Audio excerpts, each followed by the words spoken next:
There are moments in life when the soul crosses a threshold, an invisible point of no return, where nothing remains the same. It's not a loud or dramatic shift, but a silent, irreversible transformation that changes everything. This crossing marks the beginning of a new path, one that is rich with awareness and a profound awakening. To recognize that you've crossed that threshold is an act of courage and truth, because it means accepting that your life has changed forever. The first sign appears when you realize you can no longer live the way you used to. The old habits, beliefs, and patterns that once held you together begin to lose their meaning. As Carl Jung would say, this moment is part of the process of individuation, the moment when the soul begins to separate from the shadows of the past and emerge into its true essence.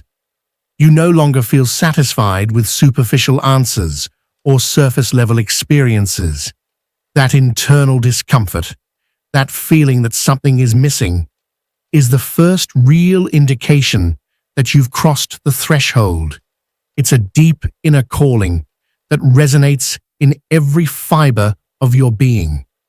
You start to feel disillusioned with what once gave you comfort, as if the structures that once provided safety now feel like cages.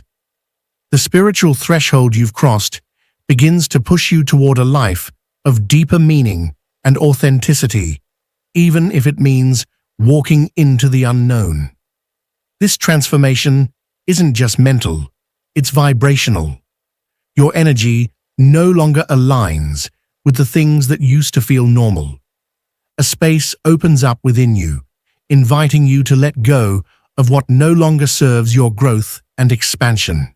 Carl Jung emphasized that separating from the shadow is essential to the birth of the true self. And although that process can be painful, it's also liberating and necessary. You begin to notice that what used to matter now holds less weight, and new values start rising from within you. Values that are more aligned with your soul's essence. It often feels like a symbolic death and rebirth. Something old must die, so that something new and more authentic can be born. Once you've crossed this irreversible threshold, every step forward becomes an opportunity to grow, to learn, to evolve. There's no turning back, because your soul has awakened to a new level of consciousness. The search for truth is no longer a luxury. It's a necessity. It becomes the compass that guides your every decision and movement. This inability to return to who you once were becomes a kind of anchor, keeping you grounded in your transformation. Each day, the old structures of identity begin to crumble, and in their place, a more authentic and aligned self begins to emerge. Yes, it's unsettling to break away from the familiar, but that's the sacred cost of attaining inner freedom. This shift penetrates not only your thoughts, but your body, your heart, and your spirit. Your body senses the change as a different vibration, a higher frequency that starts rejecting anything that no longer aligns with your evolution. Your heart begins to open to more meaningful experiences, and your spirit awakens to a wisdom that transcends logic and language. This integration is the true marker of a crossed spiritual threshold. What makes this crossing irreversible is that your soul has expanded, and that expansion cannot be undone. Processes have been activated within you that work on both conscious and unconscious levels, forever altering the way you perceive yourself and the world. Even when challenges arise, you're no longer willing to look away from the inner calling that guides your path. Your choices now reflect a deep alignment with values that were once buried or suppressed. Life begins to reveal itself with greater clarity, and although the road ahead is uncertain, there's a quiet confidence inside you that sustains each step. there's a growing certainty that this journey is not only real, it's necessary. The threshold you crossed is a portal into a fuller, more meaningful life. This awakening transforms everything, including your relationships and surroundings. What once resonated begins to fade, and in its place, new, more authentic connections emerge. Your energy changes. It becomes more refined, more radiant, and it attracts people and experiences that mirror this new version of you. The threshold is not just an internal experience. It begins to reshape your outer reality. What follows is a continuous invitation to dive deeper into self-awareness, to keep peeling away layers, and to discover the essential truth that has always lived inside you. It becomes a journey of continuous integration, where both shadow and light coexist in harmony. This balance allows your soul to shine in its full brilliance. You begin living a life where every moment is intentional, where presence is sacred, and where your connection to universal wisdom is renewed. You've crossed a point of no return, and in that surrender lies the beauty and power of your spiritual awakening. That irreversible crossing marks the beginning of a deep metamorphosis, one that reshapes every cell in your being. You no longer cling to fleeting certainties or the false securities that once defined your path. Instead, you embrace uncertainty as an open door to expansion and genuine growth. This awakening drives you to live with a new intensity, where even the most difficult experiences are seen as sacred opportunities to evolve. The awareness that comes after crossing that threshold is not static. It flows, it breathes, it constantly invites renewal. The old wounds become quiet teachers. The shadows you once feared now at a depth you never knew you were capable of.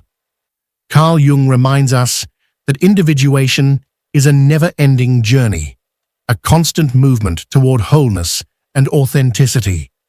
This irreversible transformation also connects you to broader dimensions of existence. You begin to sense a resonance with universal energies, a deep intuitive understanding that your life is part of something much greater than yourself. This connection strengthens your sense of purpose. It influences your decisions in a way that reflects the purest truth of your soul. In this new state, patience and self-compassion become essential. You understand that your journey is deeply personal and that every step, no matter how unsure or lonely it may feel, is valuable. Trust in the process sustains you. You know the threshold was never a barrier. It was a doorway to a more conscious life. Yes, this point of no return is, in fact, a new beginning. A beginning where authenticity, inner wisdom, and light unite to guide every movement, every thought, every breath. You've entered a sacred space where transformation is no longer optional. It's inevitable. And in that inevitability lies your true freedom. The second sign is when you begin to feel a much deeper connection with your intuition, and with it, a growing clarity in the decisions you make. It's not that the external world has become less chaotic, but rather, your inner world has begun to radiate a wisdom that surpasses confusion. You no longer doubt yourself as much as you once did, because a quiet, unwavering voice within you starts to guide your choices with conviction, like the echo of an ancient truth rising from the core of your being. Carl Jung understood this as a crucial part of the individuation process, that sacred journey toward becoming your true, whole self. It's when the unconscious begins to reveal its wisdom in your waking life, gently pointing you toward alignment and meaning. You feel this guidance not in grand revelations, but in the subtleties, in the calm certainty that washes over you before making a difficult decision. in the way your body relaxes when you choose what feels right, even if it defies logic. This is a sign that you've crossed a spiritual threshold and that your life is beginning to align more deeply with your essence and your higher purpose. The clarity you now experience within is not a random occurrence. It is the product of a profound awakening that bridges your conscious mind with the rich, intuitive depths of your unconscious. This inner voice, though quiet and often subtle, acts as a beacon. It shines through the fog of uncertainty and lights up the path that's meant for you. You no longer get lost in mental spirals or paralyzed by fear.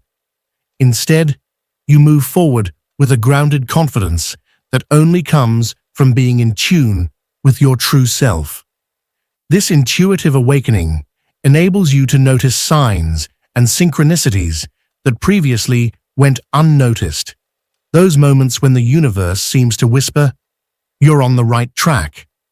Life begins to speak to you in a clearer, more direct language, and you, in turn, learn to listen, not with your intellect, but with your heart wide open. You start trusting that each step you take is guided by a higher intelligence that sees farther than you can. Carl Jung described this as the emergence of archetypal wisdom, the timeless knowledge stored within the collective unconscious. This wisdom becomes accessible to those who dare to listen, to those who are willing to pause and truly connect with what lies beneath the surface. The trust that arises from this connection also begins to transform the way you face challenges and make decisions. You stop chasing answers in the outside world or relying solely on cold logic.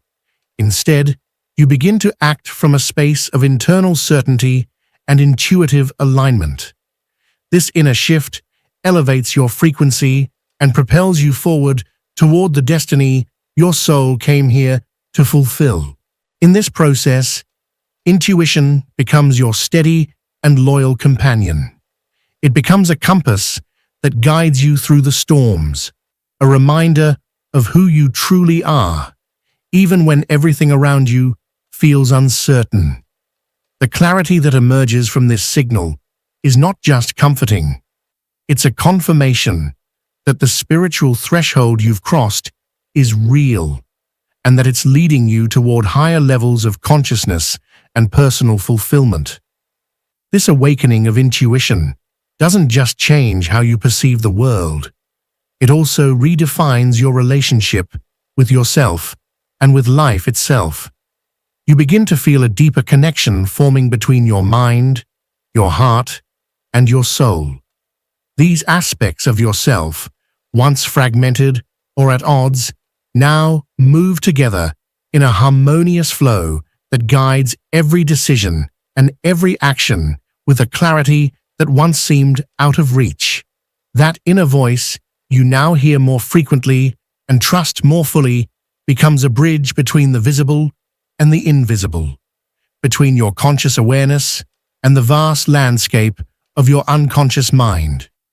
Jung referred to this bridge as the meeting with archetypes, those universal energies that offer wisdom, strength, and guidance to your personal journey. They are not abstract ideas.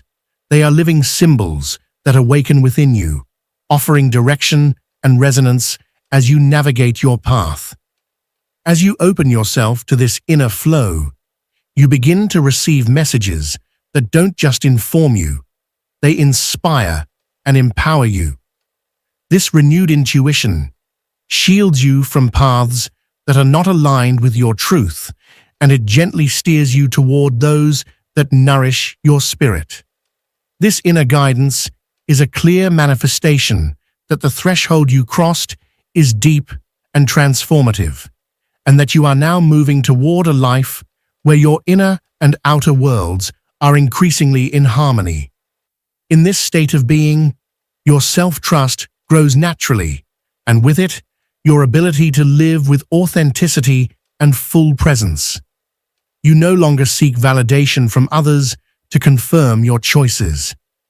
You stand in the knowing that each step is part of a larger divine design, one that your soul not only understands, but embraces fully.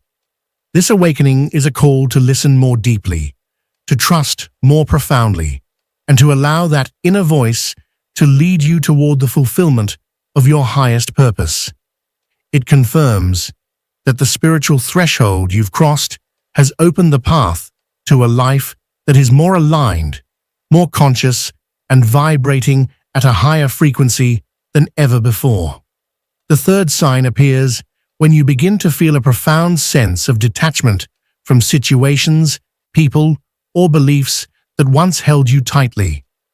You no longer feel the urgent need to control or possess anything. Instead, you allow life to unfold naturally, trusting its rhythm and wisdom. Carl Jung noted that conscious detachment is a clear sign of spiritual maturity and the crossing of a vital threshold as it frees you from the burdens that once held back the soul's expansion. This sign reveals that you've started to live from a lighter, freer vibration, one that aligns deeply with your inner truth. The sensation of deep detachment is not abandonment. It is a conscious act of release that redefines how you relate to the world and to yourself. You no longer feel trapped by the compulsion to control every part of your life or to cling to people, ideas, or circumstances that no longer resonate with your essence. Instead, you let everything flow in its own time and space, trusting that the universe moves in your favor, even through uncertainty. This detachment is not indifference, but rather a mature, conscious form of love that recognizes the impermanence of all things. Carl Jung taught that by releasing attachment, we make room for genuine inner freedom, allowing energy to expand and consciousness to rise. This liberation is a powerful sign that you've crossed an irreversible spiritual threshold. Living from this space of detachment allows you to observe life with greater clarity and serenity, no longer trapped by intense emotions or rigid expectations. The lightness that comes from letting go connects you with a higher vibration, a frequency where the soul is free to dance in wholeness and joy. This new state also reshapes your relationships and life experiences. You begin to attract more authentic connections and circumstances that reflect your elevated frequency. The energy you emit is no longer tinted by fear or anxiety, but infused with deep trust in the natural flow of life. Thus, conscious detachment becomes a clear sign that you've crossed that spiritual threshold, a decisive step into a life more true, more free, and in harmony with your highest purpose. It becomes a sacred gift you give yourself, to walk into the future your soul longs for, with power and lightness. In the act of letting go, you discover the freedom that is born when you release the need for control and place your trust fully in life's unfolding, guided by a wisdom that knows no error. This transformation doesn't happen overnight. It is a gradual journey where you learn to discern what truly deserves your energy and what must be left behind.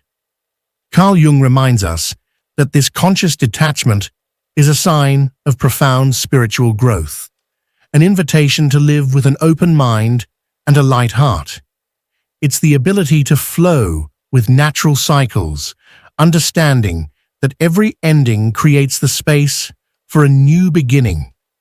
Practicing this detachment, you become less reactive and more observant.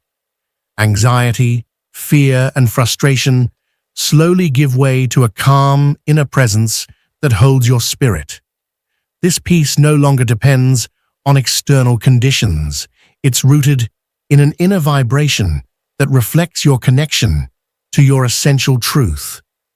This new state of freedom also impacts your surroundings, drawing in people and experiences that resonate with your renewed energy.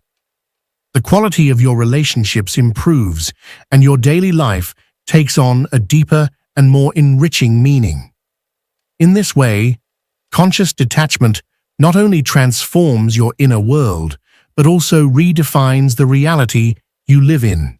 In essence, crossing this threshold invites you to live with authenticity, presence, and trust, leaving behind the chains that once restricted your growth. It's the turning point toward a fulfilled life, where freedom and love weave together to support your spiritual path with strength and clarity. By releasing the need to control or cling, you make space for new energies, opportunities, and people to enter, those aligned with your most authentic self. This act is a powerful declaration of trust in divine flow, a recognition that everything arrives at the perfect time for your evolution. The transformation that comes with this detachment doesn't just affect your external world, it reshapes your relationship with yourself. You no longer judge yourself for what was or what you once thought you needed. Instead, you accept yourself fully in each phase of your journey, with compassion and wisdom. Carl Jung emphasized the importance of this acceptance in the process of individuation, the journey of becoming whole. This new way of being, free from rigid attachments, allows you to live with deeper presence and mindful attention. Each moment becomes precious, experienced through authenticity and openness. The energy you radiate becomes magnetic and coherent, drawing toward you experiences that mirror your inner growth and nourish your ongoing evolution. The fourth sign appears when your perception of time and reality begins to shift in profound ways. You no longer see life as a straight line or a sequence of isolated events, but rather as a living tapestry where past, present, and future are intricately woven into an eternal now. This expansion of awareness is a clear indication that you've crossed an irreversible spiritual threshold. Carl Jung referred to this transformation as part of the luminous experience, where perception opens up to wider and more meaningful dimensions. It means your soul has begun to inhabit a deeper reality, full of symbols and invisible connections that once went unnoticed. This transformation in how you perceive time and reality is like waking up in a new universe where everything is interconnected, where each moment reflects infinity and every experience holds layered meaning. Time no longer feels like a limiting chain, but a dynamic flow in which past, present, and future are entangled in an eternal dance that sustains your very being. This expansion of consciousness allows you to see life from a broader, deeper perspective, where ordinary events reveal themselves as sacred symbols speaking directly to your soul. It's an awakening to the hidden magic in the everyday, to the presence of an invisible order that quietly guides and holds everything in place. Jung described this encounter with the luminous as a sacred presence that touches the depths of the psyche and existence. This new way of perceiving reality also transforms how you relate to time. You no longer feel the pressure of imposed deadlines or the urge to rush through processes that require their own sacred rhythm. Instead, you begin to align with the natural cycles of your soul, honoring the sacred time each phase of your life needs to fully unfold. This is a sign that you've crossed a threshold into a more conscious life, where every moment is lived with intention and full presence. Your soul starts to recognize the unseen threads that connect you with all that exists, and this awareness guides you toward a more integrated and harmonious existence. The intertwining of time and reality you now experience invites you to trust life's unfolding, to accept that every experience has a purpose and a rightful place in the sacred fabric of your path. Within this expanded awareness, you discover a deep freedom that transcends human limitations and connects you with the eternal essence of who you are. This expansion of consciousness that transforms your sense of time and reality isn't just a fleeting experience. It's a profound change that reshapes how you inhabit each moment. Now, every instant feels infused with meaning, as if the universe itself is speaking through signs and symbols only your soul can understand. This sensitivity to the invisible and the sacred links you with an ancient wisdom that surpasses the boundaries of logical thought. As you begin to perceive life as a living, interconnected tapestry, you start recognizing patterns and cycles that once escaped your notice. You understand that every challenge, encounter, and change is part of a greater design, a cosmic symphony where everything holds a place and a purpose. This understanding gives rise to an inner peace that doesn't depend on external conditions, but on a deep trust in the natural order of things. Jung taught that this experience of the luminous is essential for individuation because it allows the soul to open up to higher dimensions of meaning and being.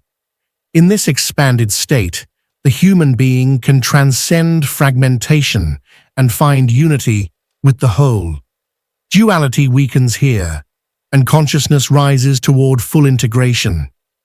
This shift also transforms your relationship with the ordinary. What once seemed mundane or insignificant now appears as a doorway to the transcendent. Daily life becomes a sacred ground for learning and growth, where every action and thought carries a real, vibrational impact. Living in this space of sacred time and expanded reality allows you to flow with greater grace and wisdom, responding to life from a place of deep presence and authenticity. You've crossed a threshold that invites you to live not just with the mind, but with a heart and soul fully awake, embracing the wonder and mystery of existence in every moment. This new way of inhabiting time and reality generates a vibrational shift that can be felt in every cell of your being. You don't just perceive life more deeply. Your entire presence becomes more authentic and powerful. Expanded consciousness frees you from the illusion of rigid control and invites you to dance with the natural flow of existence, in perfect harmony with the sacred rhythm of the universe. This elevated vibration draws experiences and people that resonate with your new frequency, creating a virtuous cycle of growth and expansion. In this state, intuition sharpens, synchronicities multiply, and your connection to inner wisdom deepens, nourishing your spiritual path with clarity and purpose. Carl Jung taught that crossing this threshold is essential for the full integration of the self, because only by recognizing and living in this expanded reality can we reach the wholeness and authenticity our soul longs for.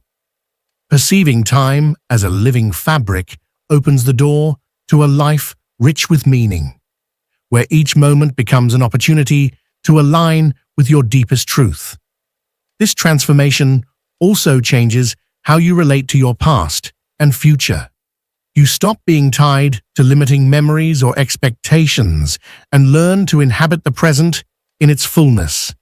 This expanded present becomes the sacred space where your soul can unfold completely, without distractions or resistance.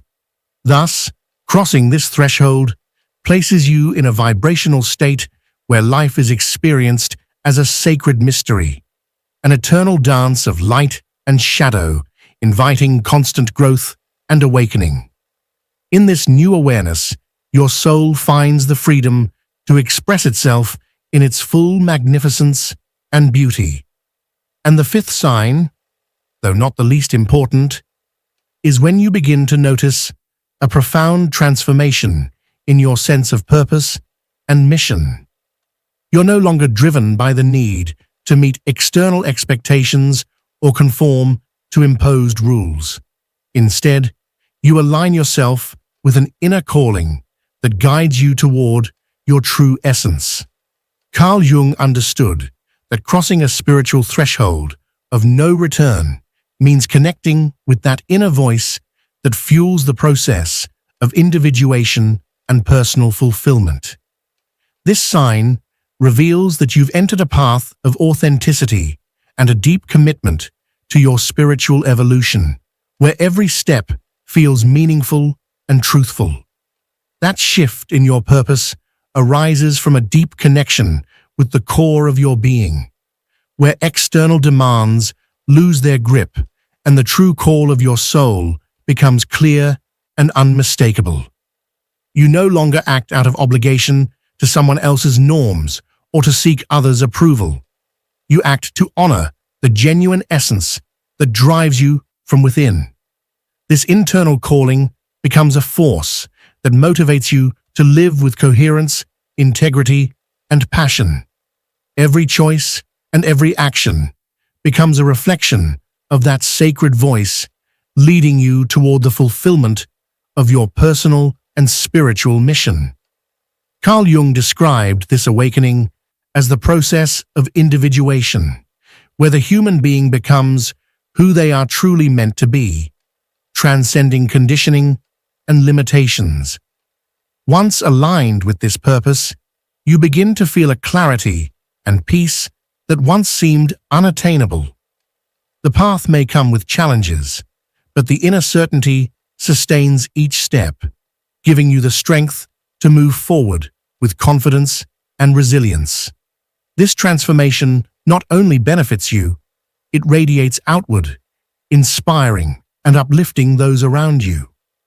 This sign is a powerful indication that you've crossed an irreversible spiritual threshold, a point where authenticity and devotion to your evolution become the driving force of your life.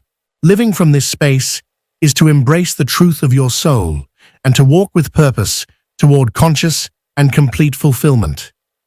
You no longer seek external validation or let yourself be guided by social expectations.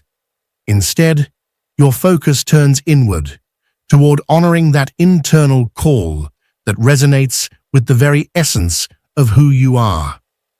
This deep connection anchors you in an authentic frequency that energizes your every thought, word, and deed. This alignment with your spiritual mission gives you a sense of wholeness and direction that transcends everyday highs and lows. Carl Jung spoke of individuation as the process through which the soul finds its path toward wholeness. And this awakening to purpose is the tangible manifestation of that inner journey. Each step you take from this place of authenticity is an act of conscious creation, a manifestation of your deepest truth. At this stage, decisions are no longer based on fear or uncertainty, but on the trust and clarity that emerge from your center. Life begins to feel more fluid and meaningful, and even if challenges arise, you are certain that each experience brings you closer to the full realization of your essence. This transformation also impacts those around you, creating a resonant effect that inspires others to seek and live from their own purpose. In this way, crossing that irreversible spiritual threshold not only redefines your personal destiny, it contributes to the collective awakening and the weaving of a higher consciousness. In the authenticity of this new purpose, you find the strength to live with integrity, passion, and love, honoring both the light and shadow within you, and walking with courage toward the destiny your soul has always chosen. You've journeyed with me through a deep path, crossing that irreversible spiritual threshold that transforms the very essence of your being. Recognizing these signs is to embrace your truth, to accept the strength that arises from integration, clarity, detachment, expansion, and true purpose. This awakening marks the beginning of a fulfilling life, where every step resonates with the vibration of your soul. Allow yourself to move forward with courage, knowing that you've crossed a point of no return that leads you toward realization and profound authenticity. Your inner light is invincible, and your path is unique and sacred. If this resonated with you, don't leave as if it were just another video. This channel isn't for those just looking for pretty words. It's for those who are ready to bury their weaker, conditioned, and domesticated selves and walk straight into transformation. Subscribe if you're one of those souls. Turn on the notification bell so you don't miss any messages that can shake you up, awaken you, and free you. And if you want to leave your mark, leave this quote in the comments. Silence is my armor. Consciousness is my sword. That way, I'll know you stayed until the end. That you're not just anyone. That you belong here.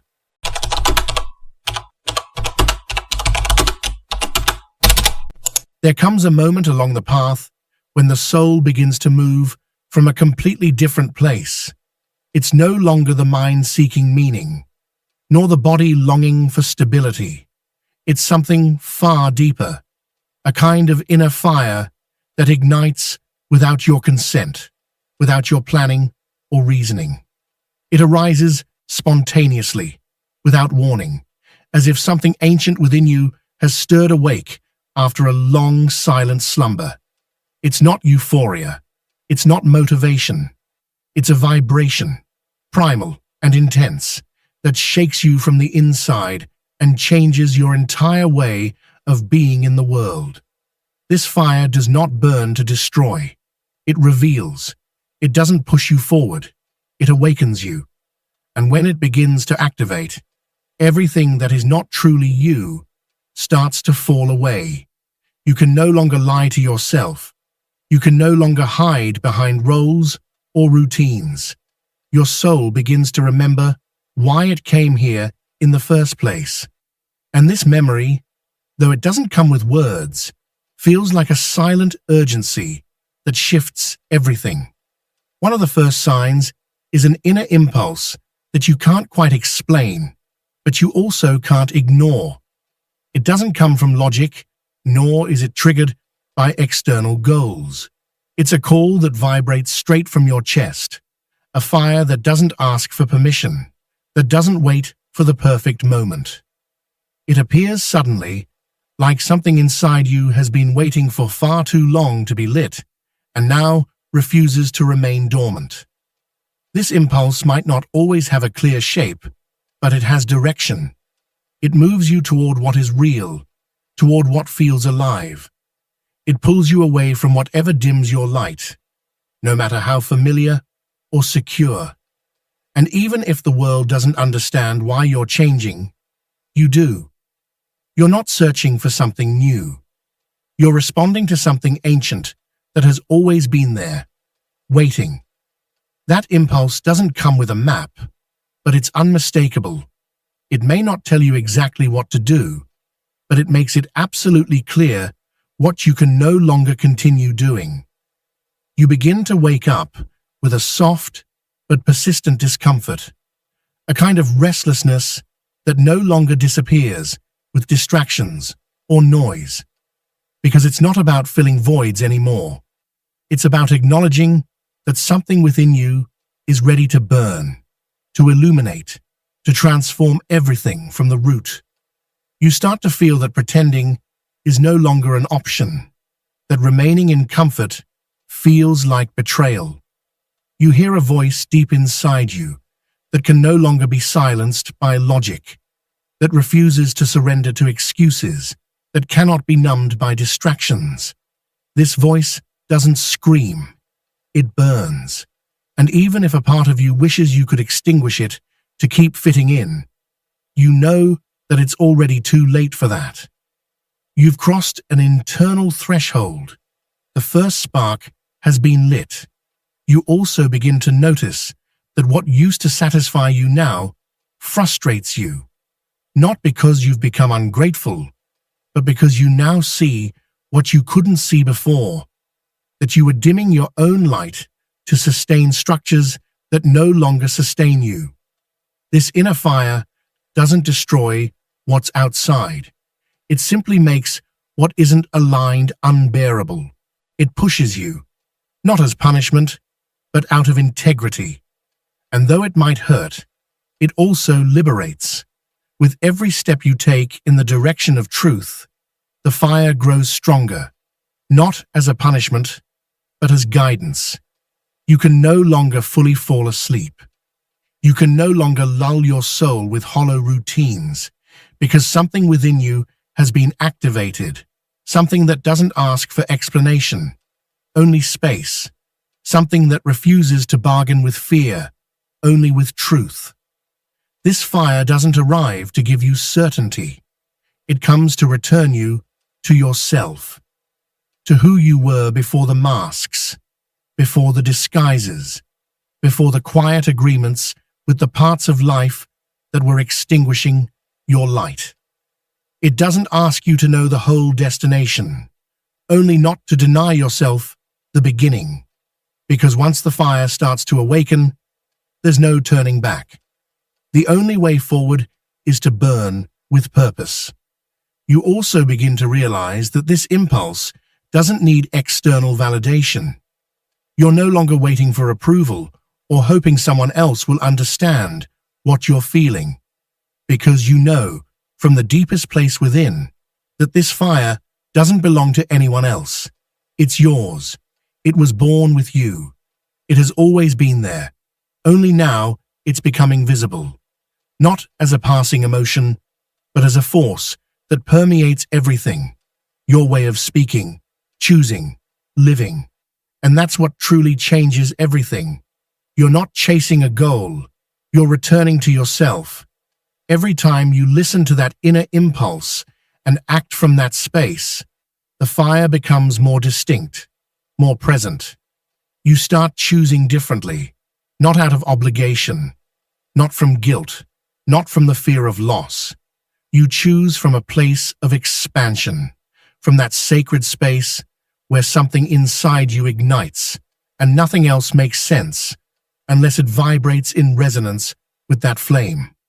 Even when you feel lost, the fire doesn't leave. It remains, like an ember that refuses to be extinguished, not by doubt, not by fatigue. It stays there, quietly reminding you that something greater awaits, that no matter how many times you disconnect, you can always return. Because this fire isn't snuffed out by time. It only fades when you stop listening. And now, more than ever, you are beginning to listen. And so, almost without realizing it, the fire begins to guide your days, not with grand signs, but with small certainties, the kind you feel in your chest, the kind that don't ask for permission or explanation, the kind that burn but do not destroy, because they're not here to break you, they're here to reveal you. Slowly, you're remembering what your soul has always known, that you came here to light something up, something the world cannot extinguish. The second sign comes when you begin to release what once felt essential, and you do so without pain. People, places, habits, even long-held dreams that no longer resonate with who you are now. These things begin to fall away.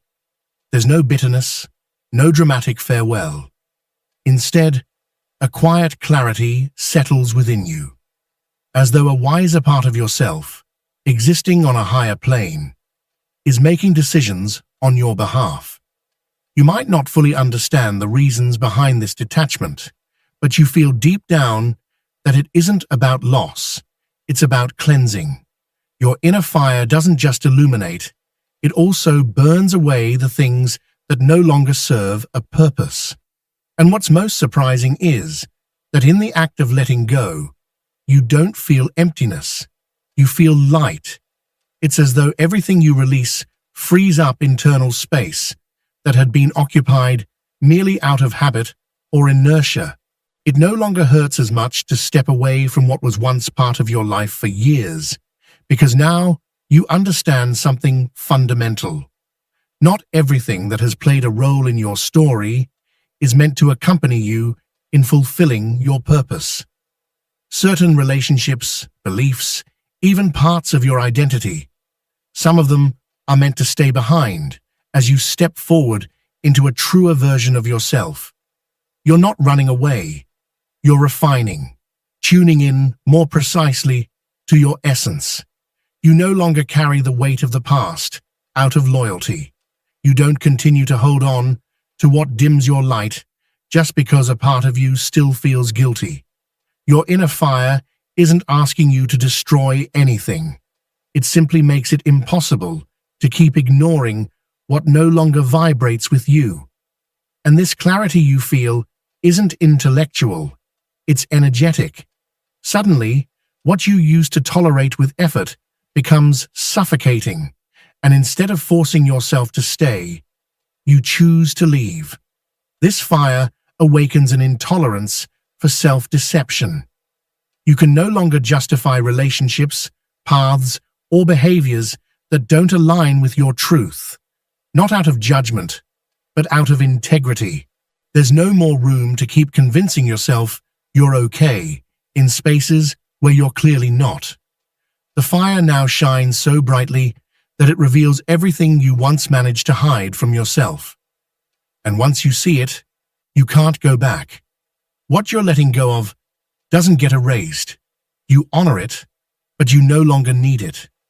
There's no paralyzing nostalgia, only calm gratitude. You recognize that everything that leaves makes room for something more aligned with your present truth. Even if you don't yet have a clear vision of where you're going, your soul already knows. This new space opening up isn't a void, it's a preparation. Each act of letting go, when done from a place of authenticity, strengthens the fire within you. Every time you choose loyalty to your inner voice, that fire grows, because this inner fire isn't sustained by fear or attachment. It's fueled by your choice to prioritize truth over comfort. And slowly, that's exactly what you're doing. You're releasing who you no longer are to make space for who you're about to become. You also begin to notice that every time you release something from the soul, something inside you rearranges. You might not be able to explain it with your mind, but your body feels it. A tension eases, a burden lifts, a new space expands. It's not that letting go has become easy. It's that you can no longer keep holding on without dimming your own light. The fire that's awakening inside you doesn't negotiate with what doesn't resonate. It doesn't tolerate half-truths. It doesn't feed on what once was. It only responds to what's real in the present moment. Even when the goodbye is silent, you know it's final. Not because you've become cold, but because you've become certain. A part of you has already stepped into a new stage. Staying behind would be like trying to breathe in a place where there's no more oxygen. You no longer define yourself by what you leave behind. You define yourself by the profound act of choosing yourself, by the silent decision not to betray yourself, by the invisible gesture of honoring your evolution, even when it hurts. This inner fire is showing you that true loss isn't about losing others. It's about losing yourself. And that's no longer a risk you're willing to take. That's why your choices are different now. Not because you're tougher, but because you're more aware. You no longer fear walking alone if that companionship asks you to shrink. You no longer move from obligation, only from vibration. And if someone or something doesn't respect that new internal level, you let it go, not with resentment, but with reverence. And in that new space, which once felt like loneliness, you now feel presence. Because once you stop filling your life with things that don't vibrate with you, you start to truly feel your own essence. You begin to realize that you don't need to fill every corner. You just need to let your fire inhabit them. And that flame, even if small, is so pure and so true that you could never again settle for being lit by anything less than your own essence. You've stopped fearing the emptiness. Now, you see it as the prelude to purpose, as the sacred space where your soul begins to build what's real. And you, who are letting go without resentment, are showing that your fire is already burning, not out of reaction, but from awareness, because you know that anyone who lets go from a place of truth is making space for something far greater. You also recognize that this kind of release is unlike anything you've experienced before. You're not closing cycles with anger or running to protect yourself. You're letting go from the deep understanding that your energy no longer fits there, and it doesn't have to. You no longer try to force something that was once beautiful to keep existing, because you've come to understand that true love, genuine connection, and real purpose never ask you to betray yourself in order to stay. You've stopped romanticizing sacrifice. You've learned that your soul did not come here to hold up what's falling apart at the expense of your light. What does it mean to keep holding on to what no longer resonates with you? It's not loyalty, it's abandonment of self. And you've decided to return to yourself, even if it means reconfiguring everything, even if it leaves you for a while in the silence of what hasn't arrived yet. Because that silence no longer scares you. You now see it as fertile ground. Every renunciation, even the painful ones, becomes a declaration. You're declaring that you deserve peace, that your energy is sacred, that your soul is now prioritizing purpose over attachment. And the universe listens to those invisible declarations. It responds when it sees you let go without fear of losing. Because you finally remembered something essential. What's true never leaves. What's true either stays or returns in greater alignment. And in that quiet act of release, you're not just setting others free, you're setting yourself free. You're making space for yourself, for the new that's trying to emerge from the depths of your being, for that voice that no longer has to compete with external noise, for that fire that now burns clearer, cleaner, steadier. You're learning to live without the weight of the unnecessary. You're walking lighter, more authentically, more yourself. And that doesn't mean it doesn't hurt. It means that finally, pain no longer makes your decisions. The fire does. The truth does. That part of you that doesn't need to speak has already chosen to keep going, burning bright. The third sign is when you begin to act without asking for permission. You no longer need others' validation to move forward. You don't wait for approval from your environment or for someone to tell you it's the right time. You simply do it, not from impulsiveness, but from an inner force that has become impossible to ignore, a silent certainty pushing you forward even when the full path is still unclear. That fire isn't asking for explanations, it's asking to be embodied. This action doesn't come from ego, it comes from the soul. You're not acting to prove anything. You're acting because you can no longer sit still while something inside you begs to be expressed, created, transformed.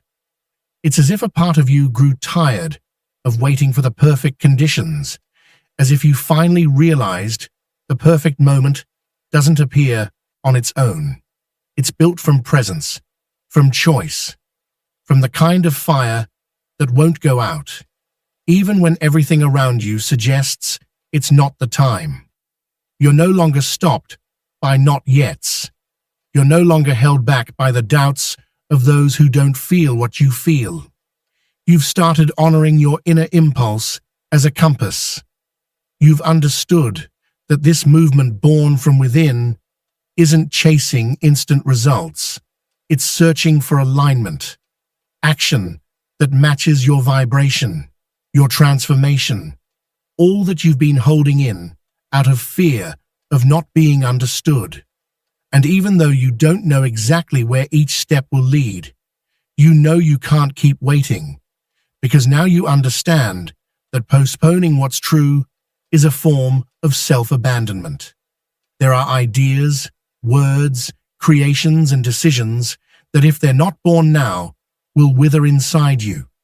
And you, who've been building this fire for so long, are no longer willing to let it die just to keep others comfortable. You start with small but authentic steps. You begin to make decisions that once seemed too big, to take risks that don't come from chaos, but from an inner steadiness that whispers, "This now aligns with who I am." And even if the world doesn't respond right away, you no longer wait for it to, because now you know that acting from your fire is already a response, already an agreement with yourself. This new strength isn't aggressive, it's calm, but unshakable. It doesn't impose, but it doesn't bargain either. It's that voice telling you that if you don't move now, the fire will start turning into ash. And you've decided you're not letting that happen again. Because now you know that acting from your center isn't a luxury, it's a soul necessity. You also realize that this kind of action doesn't require applause. You're not looking for recognition. You don't need anyone to see it or get it. You do it because not doing it would be a quiet betrayal of your soul. Because something in you has changed at the core. You're not moving to become someone. You're moving because you are someone now, and that someone can't stay quiet in spaces where their fire has no room. Every action you take from that inner center reinforces your presence. You don't need big wins or instant results. The fire within isn't rushed, it's committed. And you too are done waiting to feel ready. You've realized no one ever feels ready for what truly matters, that the fire doesn't ask for certainty, it asks for devotion. And if you keep waiting for everything to make sense before moving, you'll slowly burn out without even noticing. But once you surrender to it, something new begins to emerge. Not the full path, but the next step. A small step, so clear you can't ignore it. And when you take it, without needing approval, the fire grows stronger. Because that's what feeds it. Coherence, not outside conditions, not others' judgments, not results, just the decision to stop postponing yourself. Even if no one else notices, you know what's awakening within. Because every time you act from that fire, everything shifts. Your energy becomes ordered. Your mind quiets. Your emotions align. There's no more inner conflict, because now there's direction. And you don't need to explain it. You feel the deep relief of having chosen yourself. You've started building yourself through movement, discovering who you are, not from waiting, but from action, rooted in your truth. You no longer need someone else to tell you the time is now, because deep down, you already know it is. You also recognize that every time you act from that inner flame, your entire energy field responds. You don't need to understand it to know it. You feel it in your chest expanding, in your breath growing lighter, in the absence of that tension you used to think was normal when doing what was expected instead of what was real. It's not that things become easier. It's that now, the hard things no longer paralyze you. Because moving with fire means moving with roots, and that makes you unstoppable. You no longer do things out of habit. You don't work just to emotionally survive. You don't speak just to fill silence. Now, every gesture carries intention. Every step holds presence. Because when fire moves you, everything you do leaves a deeper mark, even if no one sees it. It doesn't matter if others recognize it, you know it. And that inner knowing is more powerful than any external gaze. You also realize there's no going back. You can't return to acting from disconnection without your soul feeling it like a wound. Because now you understand the difference between acting from impulse and acting from alignment. And that difference is everything. You've learned that when you move from fire, you don't drain, you expand, you don't lose yourself, you sharpen, you don't hesitate, you move forward, even in uncertainty. And something even deeper begins to happen. The fire starts to give you identity. You no longer define yourself by your past, by your roles, or by the story others tell about you. You define yourself by your capacity to move from essence, from that invisible force that no longer fades or gets outsourced, from the coherence between who you are and what you do. That's what purpose is, the exact place where what you feel inside takes shape in the world. And it doesn't matter if no one tells you you're on the right path. You know it, not because of results, but because of resonance. Because when your inner fire becomes direction, no doubt can compete with the certainty of a soul set ablaze. The fourth sign appears when your resistance to change begins to dissolve. You no longer fight what is shifting. You stop clinging to the familiar out of fear. Instead of fearing movement, you begin to welcome it openly. Not because everything is suddenly clear, but because something within you has understood that the new doesn't come to destroy you. It comes to reveal you. Your inner fire has prepared you to walk through transitions without losing yourself. And that's why what once felt like chaos now begins to feel like possibility. You also discover that change no longer sweeps you away like it used to. You don't feel like a victim of movement, but a conscious part of it. You've stopped searching for stability in external things and are now finding it in your own ability to adapt without dimming your light. You no longer cling to what once worked because you know that what served you yesterday could become a cage today. Your fire has taught you how to let go without losing your essence, how to move without falling apart, how to change without betraying yourself. Each transition is no longer a threat, but an activation. You feel something in you grow stronger every time you let go without fear. When you take a new path without having every step figured out, and you don't do it unconsciously, you do it with radical trust in what you're feeling inside. Your fire doesn't need certainty, it needs room to burn. And when change comes, you don't block it, you recognize it as part of the design. You start to notice that the unknown no longer feels so heavy. You used to avoid it, fear it, delay it. And now, even though the vertigo remains, there's also momentum, because your inner fire pushes you not toward safety, but toward truth. And you, who already know what it feels like to betray yourself, choose more firmly what truly represents you. Even if it comes with no guarantees, change no longer feels like loss. It feels like expansion. Even in the midst of disorder, you feel something aligning inside. Even if the world shakes, you're steadier. Not because nothing affects you, but because everything that moves you now makes you stronger. You no longer see movement as a threat, but as part of your awakening, a necessary reconfiguration in someone who has ignited their inner fire and is willing to let that fire transform whatever it touches. You don't need to control every step anymore. You trust more in what you feel than in what you planned. You're no longer anxious about not knowing how things will end because you've realized your inner fire isn't interested in endings. It's interested in transformations, and you're finally willing to walk through them. You've also come to recognize that every change in your life, even the most uncomfortable one, arrives with a message you're no longer willing to ignore.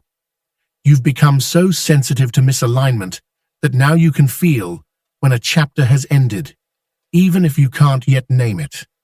Before, you waited for external signs to let go. Now your inner fire is enough guidance. It speaks to you without words, telling you something has completed its cycle, and with increasing humility, you make room for the new. You've stopped negotiating with stagnation. You know staying in a place where you no longer resonate isn't stability, it's self-abandonment. And though the leap into the unknown still causes vertigo, you now trust your ability to fly. Because every time you've dared to release what no longer belonged to you, life has shown you something greater, cleaner, more aligned, and that memory sustains you. You've also stopped seeing repetitive cycles as punishment. Now you see them as teachers. You understand that if something returns, it's not so you can hold it the same way, but so you can choose differently. Your inner fire has awakened a consciousness that no longer allows you to repeat what you once normalized, and that gives you power. The power not to react, but to respond. The power not to resist, but to move with the flow without getting lost in it. You've understood that change is not a disruption of your purpose. It's part of its activation. You're not here to do just one thing. You're here to evolve, to transform, to let old versions of yourself die off when they no longer represent you. And your fire knows that. That's why it burns when you stay too long in a place where you no longer grow. That's why it pushes you, even when you're still afraid, not to make you suffer, but to remind you of who you are. And in that silent memory of your soul, you begin to understand. There is no going backward when fire is leading the way. Even what looks like a detour is actually redirecting you. Even what seems like a loss is actually lightening your load. Because now, everything that moves, whether you understand it or not, vibrates in perfect rhythm with the purpose your soul has already set in motion. Sign number 5. Your truth no longer fits in small spaces. You've begun to speak, to express yourself, to reveal parts of you that you once hid in order not to disturb, not to disrupt the peace. But now, you can't hold it back. Not because you're trying to impose anything, but because the silence was consuming you. Your inner fire has started to push your voice outward. And that voice doesn't want to shout. It wants to resonate. You're not seeking attention. You're seeking alignment. And that's why what you used to hide is now shared with a calm strength that changes everything. You also realize that the way you express yourself has evolved. You no longer speak to convince. You speak to liberate. You no longer choose your words out of fear of being too much. You choose them out of respect for yourself. Your voice has stopped being a tool of adaptation and has become a channel for truth. And that truth may not always be comfortable, but it's yours, and that is enough. You begin to see how long you've been holding yourself back, how often you sacrificed your own peace just to maintain someone else's, how much you silenced what needed to be said just to avoid conflict. But now, the fire burning at your center won't let you stay silent where you need to speak your truth, because what isn't expressed gets blocked, and you've decided to unblock yourself. You no longer care about being too intense, too sensitive, too direct, because you've stopped measuring your voice to fit into spaces not meant for your truth. You've realized your energy was never meant to go unnoticed. It was meant to transform. And every time you speak from that fire, you don't impose, you illuminate. You don't attack, you reflect. You don't push, you awaken. Even when the right words don't come, your presence speaks. Your gaze, your silence, your frequency. Everything you once repressed now flows with a different rhythm, because your voice is no longer just sound. It's the extension of your soul. And that soul has remembered its purpose, to hold truth, even when it shakes, even when it isn't embraced. And most importantly, you've stopped asking for permission to be yourself, not from the ego, but from authenticity. You no longer wait for a safe space to show yourself. You are that space. You are that sanctuary. Because when you speak from what burns inside, you're not seeking applause. You're affirming that you can no longer dim your fire just to fit into someone else's comfort.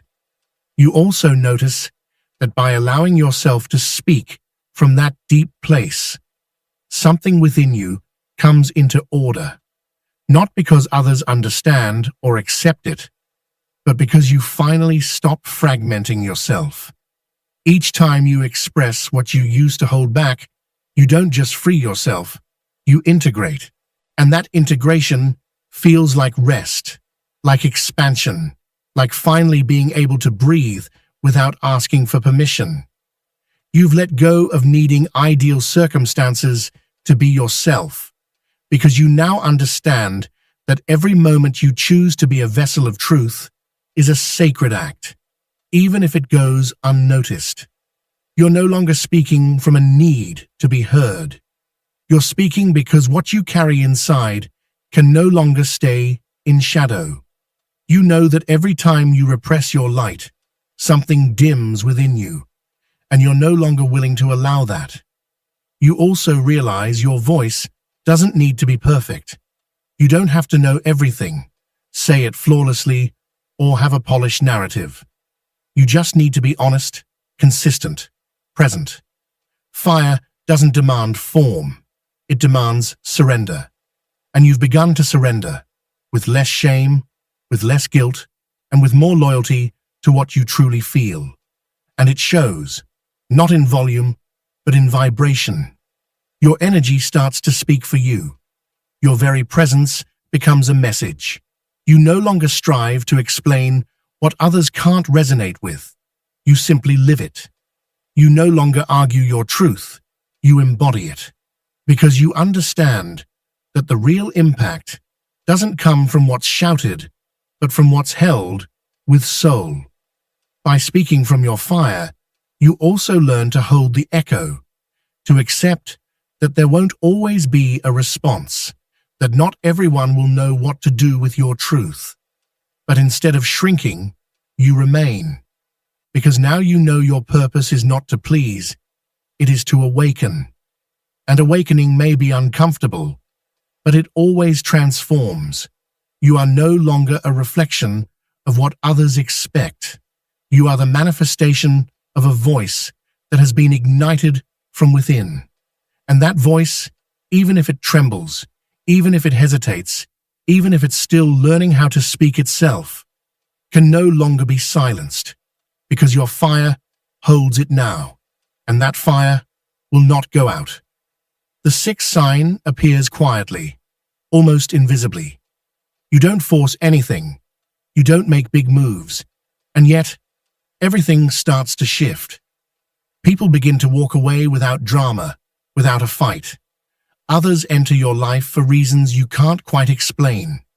Places that once gave you comfort now feel strange, and distant. Outwardly, you're doing nothing different, but inside, your energy is no longer the same. Something has ignited, a fire, and that fire is starting to reconfigure your world. You may not notice it at first, or you might even feel confused, but soon, a deeper understanding arrives. This is not chaos. This is alignment. The path is being cleared ahead of your next step. You're not being punished. You're being prepared. And you begin to see that this reorganization of your life is not about loss, but about resonance. There's no need for angry goodbyes, no need to chase explanations. What no longer vibrates with your essence simply dissolves, quietly, without resistance, as if the fire burning within you has begun to expose every false connection, every fear-based pattern, every attachment you once held out of habit or insecurity. You don't have to fight. You don't even have to decide. Life, now aligned with your deeper truth, decides for you. And yes, it can hurt. At first, there's confusion, even grief. But that pain gives way to relief. You stop pretending. You stop forcing yourself to fit into roles and spaces that no longer reflect your soul. You no longer have to hide just to belong. And in that release, peace finds you. Not the shallow peace of comfort zones, but the peace of authenticity. You start to stand taller, speak clearer, act truer. You no longer shrink to fit in. You no longer hand over your energy just to avoid discomfort. You no longer stay quiet just to keep the peace. Because this fire inside of you isn't trying to destroy, it's trying to reveal. And anything built on lies, illusions, or outdated versions of you will melt away, not with violence, but with grace. No pressure, no force, just natural, inevitable transformation. And here's the most beautiful part. As your old world fades, a new one begins to rise. You begin attracting people who don't just like you, they recognize you. People who don't drain your energy, they fuel it. People who don't require you to dim your light, they help you shine it brighter. So if this resonates with you, if you've felt this shift, if you're living this change, know that you're not alone. This is the path of awakening, of alignment, of true power. And if you're walking this path, you're exactly where you're supposed to be. If this message stirred something deep inside you, don't leave without taking a step further. Subscribe to this channel and turn on the notification bell so you don't miss the next message your soul is waiting to hear. This space isn't for everyone. It's for those who are ready to let go of the version they were taught to be and rise into the truth of who they really are. Because this is just the beginning.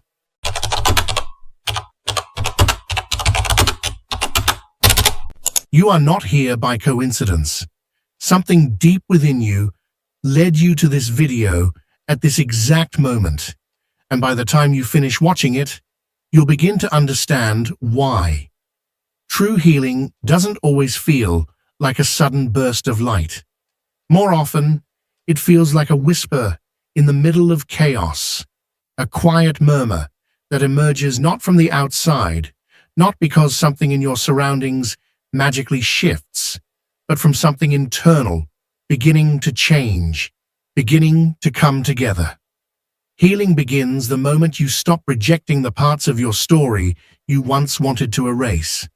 It starts when you begin to integrate everything you've been, everything you've lived through, everything you've denied or tried to silence. Carl Jung once said that we don't transform by bringing light to the shadow, but by making the darkness conscious. And it's in that very process, silent, often invisible, where the true integration of the soul begins. And even if you're not fully aware of it yet, there are subtle but powerful signs that you're already healing from that deep place within.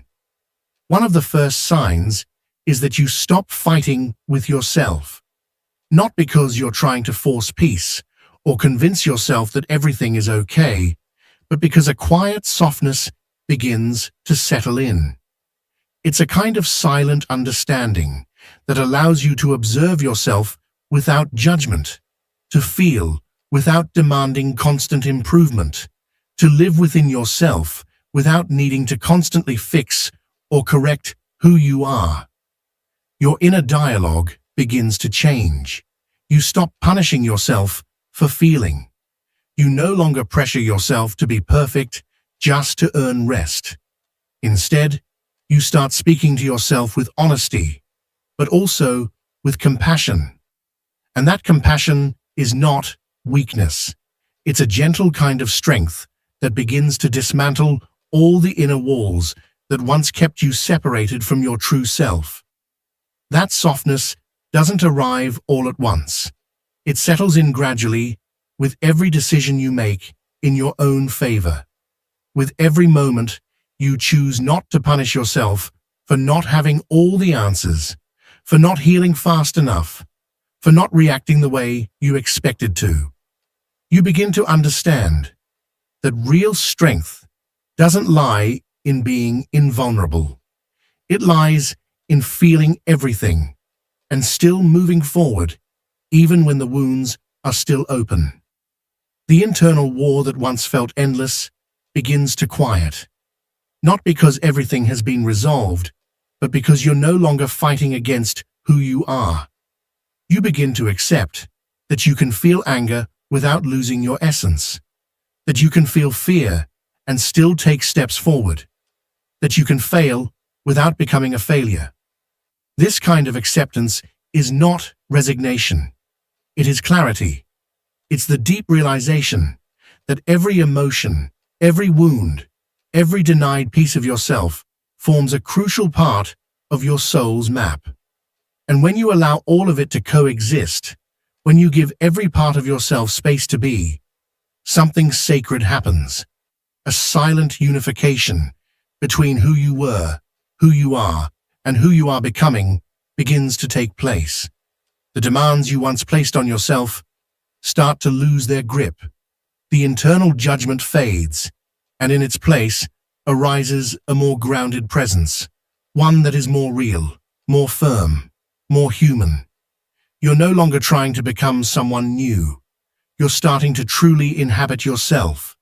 And that, in itself, is already a powerful form of healing. It's a kind of healing that doesn't need visible rituals or dramatic revelations to be real. It shows up in your everyday life, in those moments when you might have once given up on yourself, and now, instead, you choose to stay. Not to fix everything immediately, but simply to stand by your side with dignity and patience. You begin to notice that pain no longer has the same power over you. It still appears, of course, but now it comes with a different rhythm, a different volume, a different texture. It doesn't drag you under anymore. It informs you. It no longer freezes your progress. It walks with you as you keep moving. And this happens because you've stopped rejecting pain. You've come to understand that pain is not your enemy. It is a part of your story that was still waiting to be heard. Your body feels this shift too. The chronic tensions you used to carry without even questioning them start to release, slowly but noticeably. Your breathing deepens without you forcing it. Your sleep becomes more restorative, not because your life has become weightless, but because you are finally carrying your burdens from a more integrated place, a place where you no longer have to abandon yourself just to survive. Emotions that once embarrassed you no longer feel like threats. They have become legitimate expressions of who you are, expressions you can now recognize without feeling the need to correct. You can be sad without thinking you're broken. You can feel insecure without doubting your worth. You can have a bad day without believing that you've regressed. That is one of the clearest signs that you're healing through integration. The ability to hold both your light and your shadow without rejecting either. You are no longer fragmenting yourself to be liked, nor are you denying your truth to fit in. Now, you walk with all that you are, with your contradictions, your emptiness, your quiet inner victories. And that wholeness, even with its imperfections, is far more authentic than any mask of perfection you once tried to wear. Another sign is how your view of the past starts to shift. It's not about forgetting what happened or sugarcoating your pain with false positivity. It's about being able to look at your story and feel that it no longer hurts the same way. It doesn't weigh you down like before. You no longer fall apart every time a memory resurfaces. When you heal through integration, your difficult moments stop feeling like ever-present threats. They become parts of your journey that you now understand, pieces of your past that have been acknowledged. They no longer define your present. They've been folded into the story of your becoming. Not erased, not glorified, just accepted as part of the sacred whole that is you. You begin to remember, not to reopen old wounds, not to dwell in pain, but with a newfound strength that no longer allows those memories to control you. It's not that what you lived through has ceased to matter. The impact is still there. The experiences still shaped you. But now, you're no longer defined by them. You're no longer imprisoned by the version of yourself that was broken, betrayed, or afraid. You're no longer just the defense mechanism that once built walls to survive. Now, you are the one who has walked alongside every version of yourself, the wounded, the protective, the silent, the loud, and have chosen, with wisdom and love, to bring all of them together. You have made peace with your contradictions. You've chosen integration over fragmentation. You are someone who has seen the depths and, instead of turning away, has decided to honor it all and move forward with deeper awareness. Your past is no longer a punishment. It becomes something sacred, a place where you learned to hold yourself up when everything else failed you. It becomes a sacred ground that holds not just pain, but the roots of your strength. The things you once avoided looking at, the decisions you didn't want to talk about, the moments you tried to forget.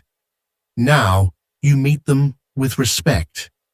You no longer feel the need to hide them or to feel ashamed of who you were when you didn't know the things you now know. You start to understand that all of your past selves, the quiet ones, the angry ones, the scared ones, the ones who fell again and again, they were never mistakes.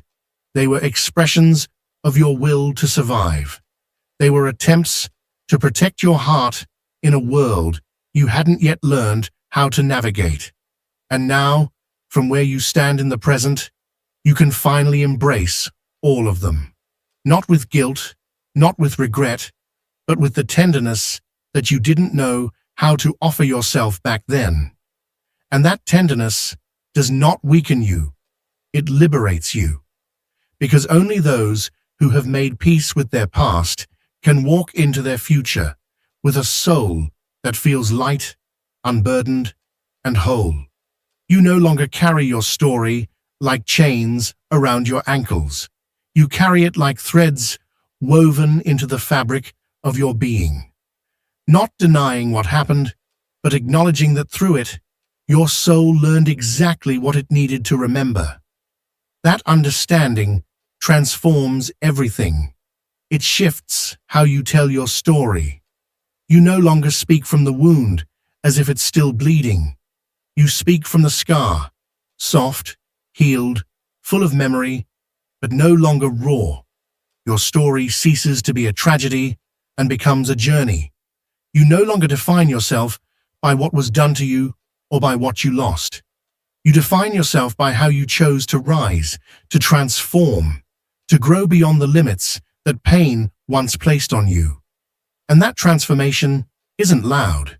It's not something you shout. It's not something that needs to be explained. But it is unmistakable. People feel it in your presence. They notice the difference, even if they can't name it. You radiate something calmer, something rooted. Not because you're pretending to be healed, but because you truly have begun to understand the alchemy of your own becoming. You no longer speak from open wounds, but from scars that carry wisdom. You realize, too, that forgiveness is not always about others. Sometimes it's about you. Forgiving yourself for the times you didn't protect your own heart, for the moments you stayed silent when your soul was screaming, for the instances when you abandoned what you felt, just to hold on to something or someone you were afraid to lose. And now, instead of punishing yourself, you offer yourself compassion. You understand that you did the best you could with the level of awareness you had at that time. That self-forgiveness dissolves judgment. It makes space for a new kind of gratitude, not the kind that glorifies the past or pretends it was all beautiful, but the kind that honors what it taught you. You begin to see that in the darkest places, something began to bloom. A seed of awakening was planted. That gratitude changes your energy. It doesn't make you naive. It makes you profound. You no longer carry your past as a burden. You carry it as your root system, anchoring you, grounding you, reminding you of where you come from, but never keeping you from growing. Your story is no longer a prison. It becomes your expansion. It doesn't isolate you. It connects you to others in more real and honest ways. You're not trying to be seen anymore. You're not seeking validation. You are simply sharing your truth. And that authenticity creates bridges where once there were walls. From that place, your past no longer stands between you and the world. You no longer need to hide your experiences to feel safe. You've stopped identifying solely with the pain. Now, when you speak from transformation, not from trauma. And that shift doesn't make you cold or distant. It makes you accessible, relatable, magnetic. Because people can feel when someone has walked through darkness and chosen not to live there.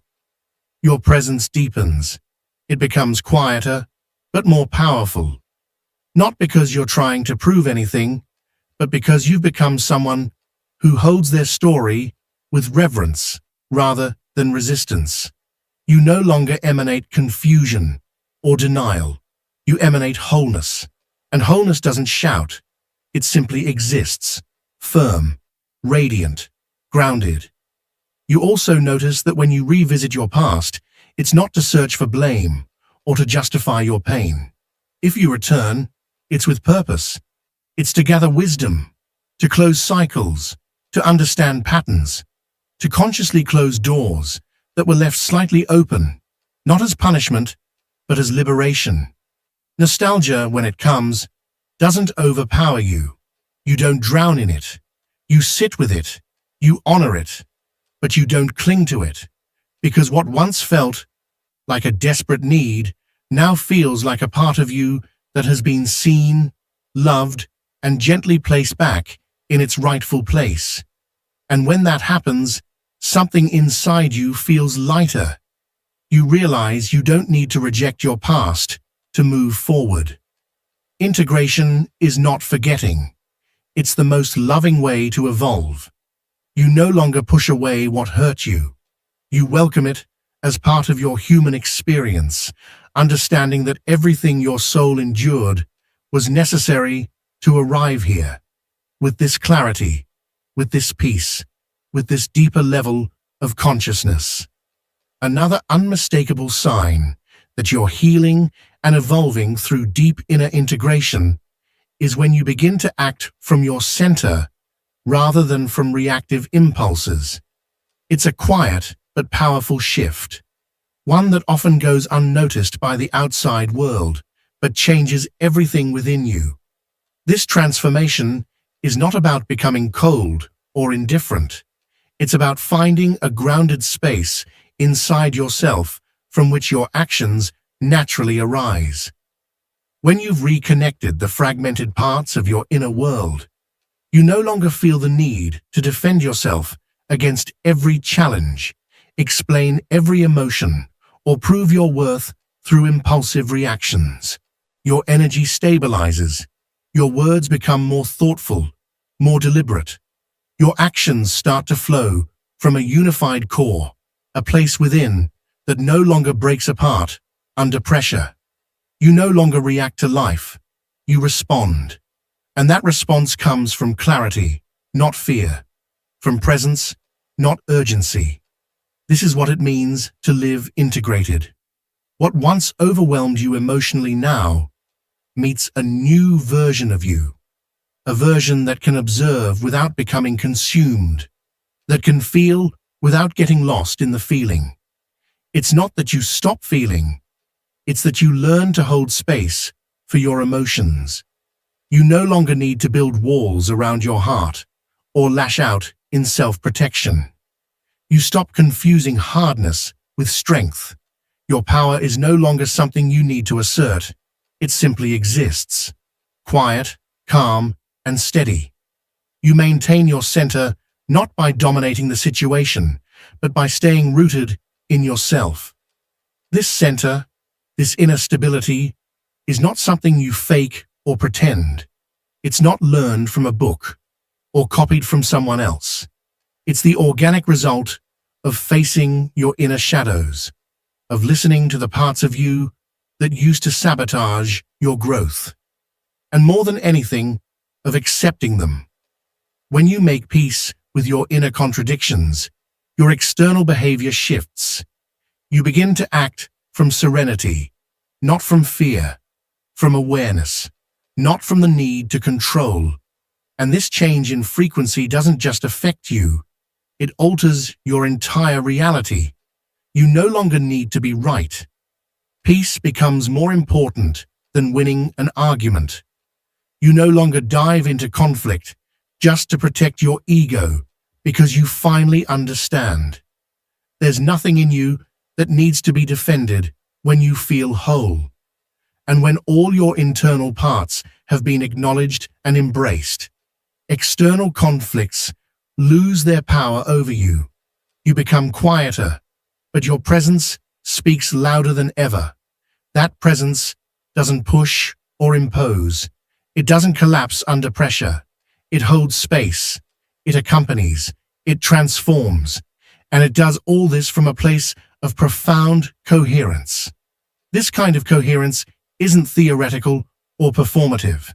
It doesn't come from pretending to have everything figured out. It emerges when you stop living in pieces, when you stop splitting yourself between what you feel and what you show, between what you think and what you do.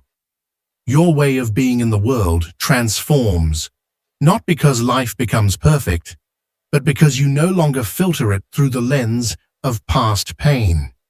You begin to exist fully, even in discomfort, without being pulled into chaos. Your energy no longer trembles at every provocation because you've stopped projecting your unhealed wounds onto the world around you. You don't hand others the power to unbalance you. Your center becomes your sanctuary, not a battlefield. And that doesn't mean you've stopped feeling. It means you now have the ability to choose how to move with what you feel. You can cry and still be at peace. You can feel afraid and still take the next step. Your emotions are no longer warnings that something is wrong. They're companions that guide you through life. You begin to understand that you don't have to react to everything, not because you don't care, but because you now recognize the value of your energy. You become unwilling to waste it on conflicts that go nowhere, on hollow conversations, or on relationships that only exist in reactive dynamics.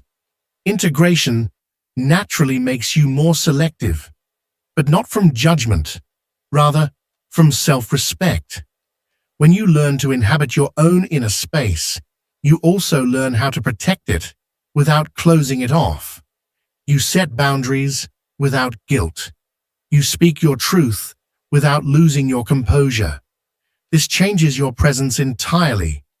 You become someone who can hold space for others without taking on their weight, who can listen deeply without absorbing others' pain, who can express their energy without trying to dominate anyone. And that kind of presence cannot be faked. It only arises when you've made peace with every part of yourself, when there's no longer a war between your mind and your heart, between your body and your soul. You no longer need to hide your healing process. You allow yourself to honor your pace, to embrace your silences, to give space to your pauses. You stop defining yourself by your productivity or by how strong you appear on the outside. Instead, you define yourself by your integrity, by your capacity to hold yourself with compassion, without demanding perfection. You stay true to yourself, even when no one's watching. And as you continue along this path, you begin to feel a new kind of order emerging within you. Your emotions no longer compete with each other. Your decisions become firmer. The mental noise that used to dominate your thoughts begins to settle, not because it disappears entirely, but because now you can distinguish your true voice from the voices of fear and disconnection. Even your mistakes begin to take on a new meaning. You stop punishing yourself for every misstep. You stop demanding that you start over every time you stumble. Because now you see that each step, even the uncertain ones, are part of your journey. Each one is a thread in the fabric of your integration.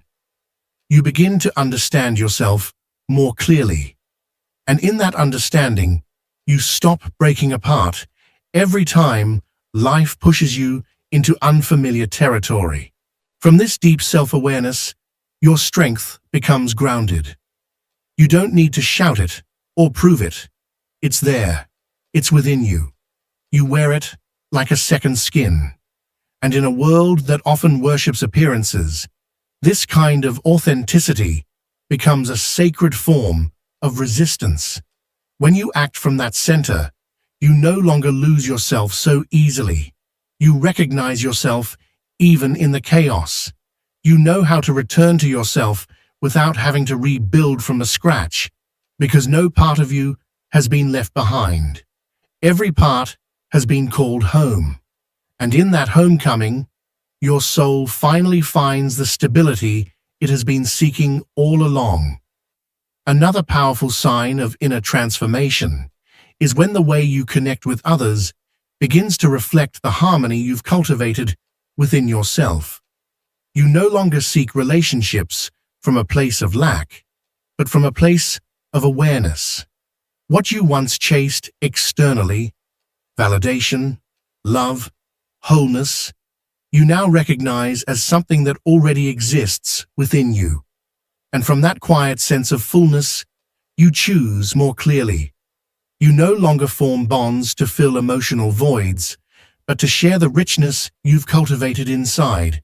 You stop attracting relationships that mirror the same old wounds under different disguises. Why? Because you no longer need someone else to play the part of the version of you that you were unwilling to face. Now, you can recognize your projections without shame. You don't reject them, you integrate them. You look at them with honesty, not self-blame. And in that radical honesty, you find freedom. You're no longer satisfied with half-hearted connections, not out of arrogance, but because your soul can no longer tolerate anything that stems from a mask or pretension. You crave depth. You seek presence. You yearn for real connections that breathe authenticity, even if they sometimes hurt, even if they're not always comfortable, because you've come to understand that discomfort, when born from true encounters, can also be sacred. The way you communicate begins to shift. You speak with less noise and more intention. You don't feel the need to say everything, but whatever you do express carries the weight of your integrated self, your centered presence, your unembellished truth. And that truth doesn't wound others because it doesn't come from a place of defensiveness. It simply exists. You allow yourself to set boundaries without causing harm. You give yourself permission to walk away without resentment, because you no longer cling to people who fragment you, nor do you remain in places where you must forget yourself to stay. Your internal integration starts to reflect in your external life. And in that mirror, everything that isn't mutual, balanced, or true begins to dissolve naturally. There's no need to force anything anymore. Your energy no longer supports it. This transformation becomes visible in subtle ways, in how you listen without trying to save, in how you accompany others without absorbing their pain as if it were yours to carry. You begin to choose to stay only where truth is present, and when it's not, you walk away, lovingly, guilt-free. You're no longer in relationships to fix your past. Now, you connect to grow, to evolve together, not to cover up old wounds with fleeting affection. And this shift changes everything about the quality of your relationships, because your soul no longer accepts emotional breadcrumbs, nor does it feed off shallow connections with no roots. You start to feel peaceful within yourself, even in solitude. What once felt like emptiness now becomes a fertile space. You're no longer running away from anything. You're fully inhabiting yourself. And from that place, any relationship that enters your life must resonate with that same frequency of authenticity. You're no longer manipulated by the fear of losing someone, because you've learned that you cannot lose what is truly meant for you. And when someone leaves as you stand firmly in your truth, they're not really leaving. They're revealing themselves. Your soul no longer makes silent contracts just to be loved. You no longer edit yourself to be liked. You don't lower the volume of your inner voice to avoid making others uncomfortable. And in that strength born of deep integration, your relationships become more honest, healthier, and far more real. Because when you no longer abandon yourself, you also no longer allow others to abandon you. That sacred dignity that now lives within you elevates every bond you keep. It's no longer about holding on. It's about sharing. It's no longer about needing. It's about resonating. And when your relationships begin to emerge from resonance rather than need, they become mirrors of your healing. You're no longer tangled in stories that only fed your emptiness. You now connect with people who are just as committed to their own truth as you are. There's no drama, only presence. There's no power play, only mutual respect. There's no pressure to be someone you're not, only space to be fully who you are. You discover that love, when lived from integration, doesn't seek control or external security. It seeks shared freedom. Love stops hurting, not because challenges disappear, but because you no longer place your worth in someone else's hands. You no longer wait for someone to complete you. You don't need to be rescued. You simply offer what is already full within you. Even in goodbyes, the energy is different. You no longer beg for permanence in places where growth has ceased. You no longer force yourself to stay in relationships that repeat outdated dynamics disguised as love. You walk away without bitterness. You stay without fear, because you understand that your inner peace is more valuable than any forced connection. You've realized that every relationship is a reflection of the one you have with yourself. From this place of integration, even the way you support others transforms. You no longer give advice out of a frantic need to fix things. You now know how to hold space without interfering. You respect that everyone has their own rhythm, their own timing, and their own journey of awakening. You understand that no one can do the inner work for another, that healing only arises from one's own will. You become more empathetic, but also more grounded, more loving, yet more honest. And this energy, when balanced, becomes one of the clearest signs that you are healing, not just superficially, but deeply, from the soul, from the total integration of all the parts of you that once felt fragmented. And then, something extraordinary begins to unfold, so subtly, so gently, that you almost don't notice it at first. It's not a sudden burst of joy, not the kind of high that comes from external achievement or the thrill of new beginnings. It's quieter than that, more profound. You start to feel peace, without any apparent reason. A peace that doesn't rely on your surroundings being perfect, or on every area of your life being resolved. It arises spontaneously, like a breath that slows on its own, like an inner silence that doesn't disturb you but wraps around you like a warm, invisible blanket. You're not euphoric. You're not seeking stimulation or novelty. You're simply here, fully present. And that state of presence, which once felt unreachable, like something only monks or sages might attain, now starts to feel natural, like something that was always inside you, waiting for you to notice. This peace doesn't mean you've stopped feeling pain. You still feel deeply, but now you know how to hold it. You no longer run from your emotions, deny them, or bury them deep inside. You don't identify with them either. You witness them. You stay with them gently, like a compassionate observer. And when they've served their purpose, you let them go. Naturally, lovingly. This shift brings another clarity. You begin to see the difference between what is urgent and what is truly important. You stop reacting to everything. You don't feel the pressure to prove you're making progress, because you already are. Your soul stops running. And when the soul stops running, something miraculous happens. The body begins to rest. The mind quiets. Your energy becomes lighter, more fluid, even as you continue to move through life's ups and downs. You no longer fight every discomfort. You stop resisting reality. Instead, you choose to be fully present with what is, without spiraling into judgment or fear.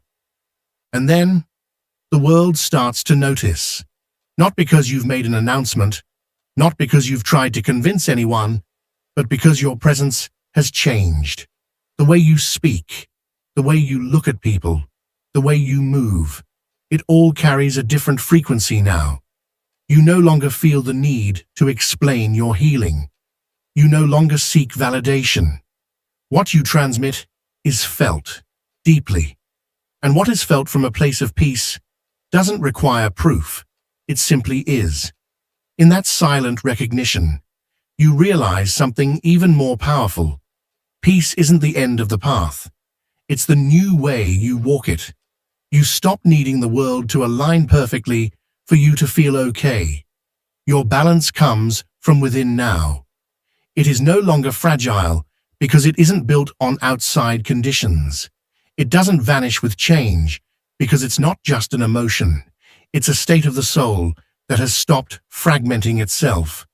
You're no longer chasing fulfillment as if it's some distant goal. You begin to realize that the wholeness you've been seeking was never outside of you. It was always within you, buried under layers of self-criticism, guilt, and abandonment. Now that you've begun the sacred work of integration, that fullness begins to rise effortlessly, like a river that's finally allowed to flow after being dammed for so long. You begin to understand that calm does not come from control. True serenity isn't about having all the answers. It's about trusting yourself. And trusting yourself no longer means being certain of everything. It means being at home in your own skin, even amidst the unknown. It means you can change direction without feeling lost. You can pause without feeling like a failure. You can lack answers and still feel whole. From this place of peace, the noise of the world begins to lose its grip. External opinions no longer define your worth. The pressure that once suffocated you now feels distant, not because you've shut the world out, but because you no longer shapeshift to fit in. You no longer need to earn your place. You belong to yourself now. And that inner belonging becomes the foundation upon which everything else is built. Every action you take comes from a clearer intention. Every moment of silence becomes sacred space, no longer empty, but rich with meaning. Every connection becomes a choice, not a desperate need. This calm, this unshakable peace that supports you without explanation or performance is the most profound signal that healing is happening. Deeply, authentically, not through resistance, but through integration. If something inside you felt aligned while hearing these words, if a part of you recognized this truth, it's because you're already in the midst of this sacred process. Healing through integration doesn't mean forgetting who you were. It means embracing all of it, fully and consciously. It means letting every version of yourself, even the wounded ones, come back into wholeness. You are not broken. You are gathering your scattered pieces. And in this sacred inner gathering, the peace you once searched for out there begins to awaken within you. Silent, deep, real. If this message resonated with your soul, if you felt that it was meant for you at this exact moment in time, your awakening deserves to be witnessed. Your journey deserves to be honored. And your presence, just as it is the very gift this world needs. So if these words have stirred something within you, if even for a moment you felt seen, understood, or simply more at peace, don't let that feeling fade. This journey is just beginning, and you don't have to walk it alone. There is a whole community of souls, just like you, waking up, healing, and remembering who they truly are. Subscribe to this channel and turn on the notification bell so you never miss a moment of truth, light, or connection. Let this space be your reminder that you are not alone, that your process matters, and that your healing is sacred. And if this message touched your heart, share it with someone who might need it today. You never know how deeply a few words can change a life. Together, we grow. Together, we rise. And together, we return home to ourselves. Thank you for being here. Your presence is powerful, and the world is better because you're in it.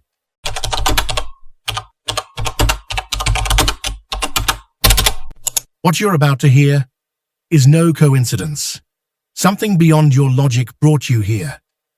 And when you finish this video, you'll realize it all had a purpose.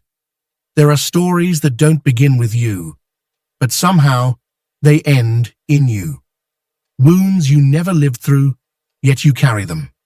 Silent loyalties to ancient pains, to patterns that echo through your family, generation after generation, like a whisper no one can silence.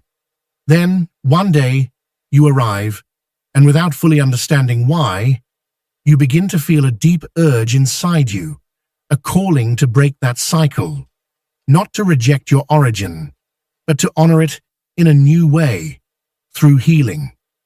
Carl Jung once said, "Until you make the unconscious conscious, it will direct your life, and you will call it fate." And there are family fates that you can no longer carry without losing yourself in the process. It's not because you are stronger, it's because you are more awake. It's not that it doesn't hurt, it hurts deeply, but your soul chose to awaken. What weighs on you now doesn't always belong to you. What aches inside you didn't necessarily start with you, but you feel it, because you are the one who has come to close the cycle. The first sign is a deep discomfort with what your family has always considered normal. It's not judgment, it's awareness. It's as if your eyes begin to see something that others continue to accept without question. The emotional silence, the constant sacrifice, the guilt passed down like an heirloom, the love that hurts but is never spoken about. And even if you can't explain it clearly, something inside you whispers, "This can't go on." You start to realize that this discomfort doesn't stem from outside criticism, but from an inner sensitivity that refuses to be numbed any longer.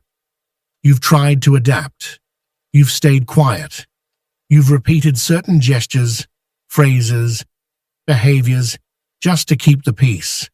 But something inside you breaks a little more every time you betray your truth in the name of loyalty to your family system. It's as though a part of you knows that continuing these patterns only delays the healing for everyone. Because what you heal doesn't just heal for you. It heals backwards for those who couldn't, and forward for those who are yet to come. Carl Jung spoke of the collective unconscious, but he also spoke of the family unconscious, that invisible field where secrets are buried, where fears, losses, and injustices remain unnamed, yet still pulse through the bloodline. And you, by noticing it, by feeling it, you're not exaggerating, you're waking up. Those who come to break cycles do not do so out of blame, but out of courage. And you, by feeling that discomfort in what once felt like normality, have already taken the first step. You are saying, "Enough," from a sacred place. You're beginning to listen to a voice that doesn't come from the outside. It comes from the soul that has decided not to repeat. You also begin to notice that this discomfort isn't shallow or fleeting. It's a deep calling, a vibration that comes alive in moments that others overlook, a phrase spoken with resignation, a scene that replays across generations, an emotion passed down as if it were part of your family name, and you, without knowing why, cannot look away. This is not about feeling superior. In fact, many times you've felt like the outsider, like you didn't belong. You've tried to follow the rules of your family system. You've done what was expected, but something in you dims every time you pretend it doesn't affect you. Because you weren't born to adapt to inherited pain. You were born to transform it. And even when it hurts, maybe especially when it hurts, it's a sign that your soul chose a mission far greater than you imagined. Not to fix others, but to break the pattern from within. Not to destroy the tree, but to prune it with intention, allowing something new to grow through you. Jung said, "Who looks outside dreams, but who looks inside awakens." And by looking honestly at the deepest connections you have, those that shaped you, you are awakening to a truth others could not bear to face. You're beginning to see that what once looked like love was actually fear, that what passed for strength was often just unhealed hardness, that what was labeled sacrifice was actually self-abandonment. passed down again and again. But you can no longer follow that script, not because you're rebellious, but because you're conscious. And consciousness doesn't scream. It burns. It burns quietly inside you until you choose to act from it, even when it hurts, especially when it hurts, because you know that the pain of awakening is more honest than the comfort of repeating. And so, here you are, starting to write something new. Even if you don't yet have the words, even if the page still feels blank, even if your voice trembles, you're doing something sacred. You're beginning again, not from rejection, but from remembrance. You are the end of the wound and the beginning of the healing. The second sign is when you find yourself deeply moved by stories you never lived, narratives that somehow feel carved into your skin as if they've always belonged to you.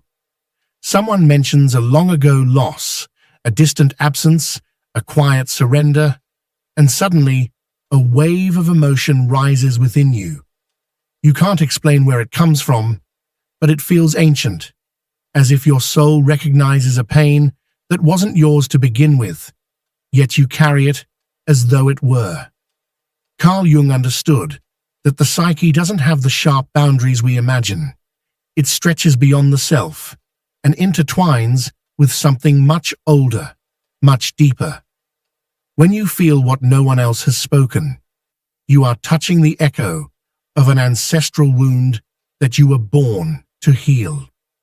You begin to realize that those feelings are not a figment of your imagination or the result of being overly sensitive. They are living memories, emotional residues embedded in your dreams, your silences, and your body. Sometimes you experience sadness without a clear cause, as if a part of you is mourning something that never happened to you personally, but deeply affected someone who came before you. That uncried grief, passed from generation to generation, has now reached you. And it's not a coincidence. What you're receiving is not just a family name, it's an energetic legacy.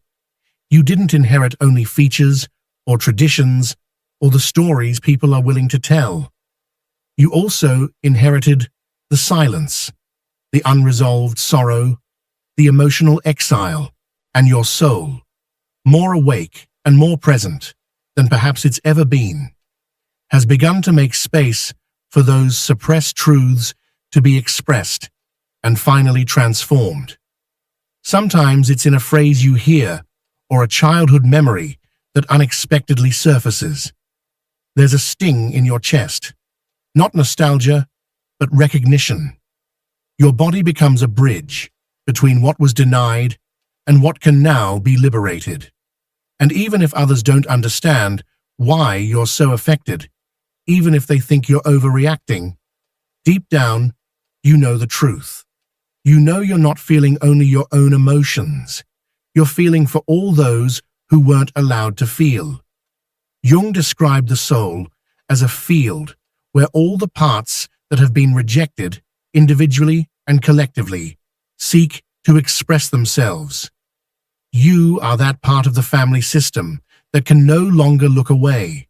You are the awareness returning to what others have spent lifetimes avoiding. And so, yes, at times, it feels like too much. Not because you're broken, but because you are receiving so much. Because ancient emotions are echoing through your being. Emotions that can no longer be silenced.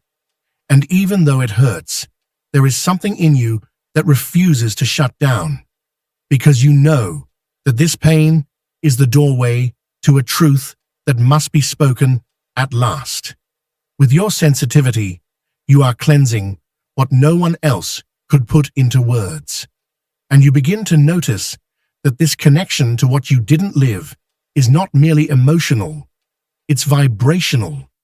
You step into certain rooms, you hear certain stories, or even just glance at an old photograph, and something awakens in you, a languageless echo, a subtle trembling in your soul, a quiet certainty that something unresolved happened there. You may not understand all the details. You might never fully grasp the entire story, but you still feel ready to carry that invisible inheritance, not out of martyrdom, not for attention, but because you simply cannot live anesthetized. There's a part of you that refuses to ignore the frequencies that feel out of place. Many times, you've felt the weight of something that doesn't quite belong to your personal history, and yet you cannot let it go as if it means nothing. Because you know that this wasn't placed in you by mistake. It was placed in you because you were chosen to bring it to a close, and that doesn't make you a savior. It makes you a channel. The passage through which what has been stuck for generations finally begins to move. The body where emotional knots begin to loosen. The soul that reopens a door that had been locked shut through years of pain, shame, or fear. And though this task is quiet, often lonely, it is also profoundly sacred. Jung believed that the unconscious of a family always seeks to restore balance through one of its members, not to punish, but to heal, to reorder the system through awareness. And you, with your sensitivity, your discomfort, and your often misunderstood emotions, are that member, the one who comes to witness what no one else could see, to feel what generations have buried. Every time you allow an ancient emotion to rise, every time you honor a pain without repeating it, every time you break a destructive pattern without carrying guilt, you are healing, not just for yourself. You are healing backward. You are liberating forward. And even if that transformation is invisible to the world around you, it changes everything. There is a third sign, one that many overlook, but that you have carried like a quiet weight for most of your life.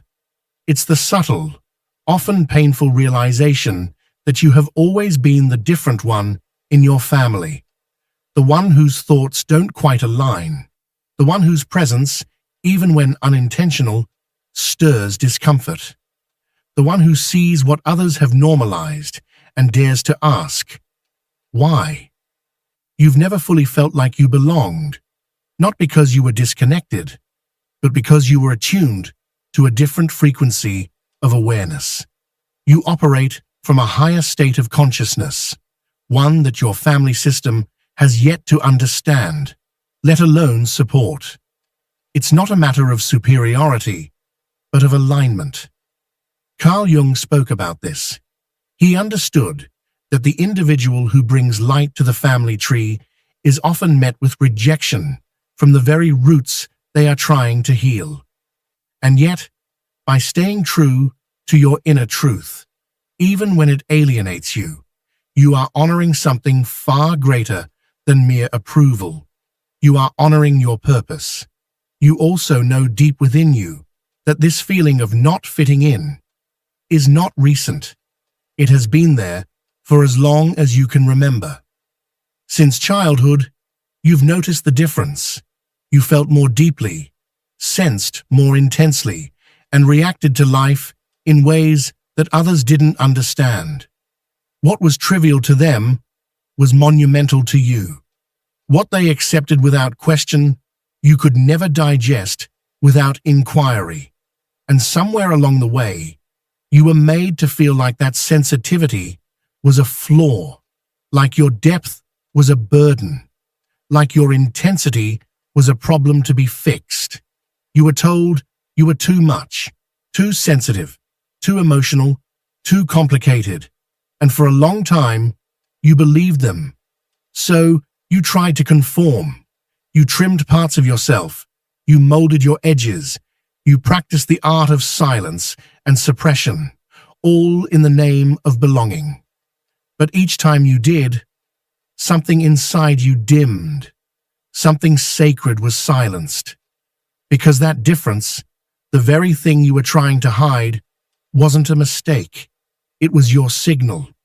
a silent divine reminder that you did not come here to continue the same story. You came to rewrite it at its roots. And rewriting doesn't mean you're here to impose. It doesn't mean shouting to be heard or forcing change. It means existing fully and unapologetically without abandoning yourself. It means holding your vision steady, even when it makes others uncomfortable, even when it creates distance, even when you're met with suspicion or patronizing smiles.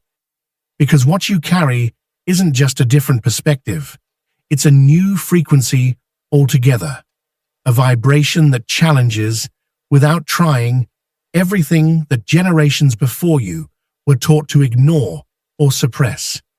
Jung described this as the process of individuation, the courageous journey of becoming who you truly are, even if it means defying the inherited expectations of your family, your culture, your ancestry. And that's precisely the road you're on. You are walking a path not mapped out for you. You are choosing to pause where others rush, to speak where others stay silent, to act based on what you feel rather than what you're told is right. That's not rebellion, it's revelation, and that painful feeling of not fitting in. It has become your compass. It has shown you the way. You now understand it not as punishment, but as proof. Proof that you came here not to save anyone, not to prove anything, but to remember and to remind others through your presence that there is another way to live, to feel, to relate. And yes, sometimes that role weighs heavily.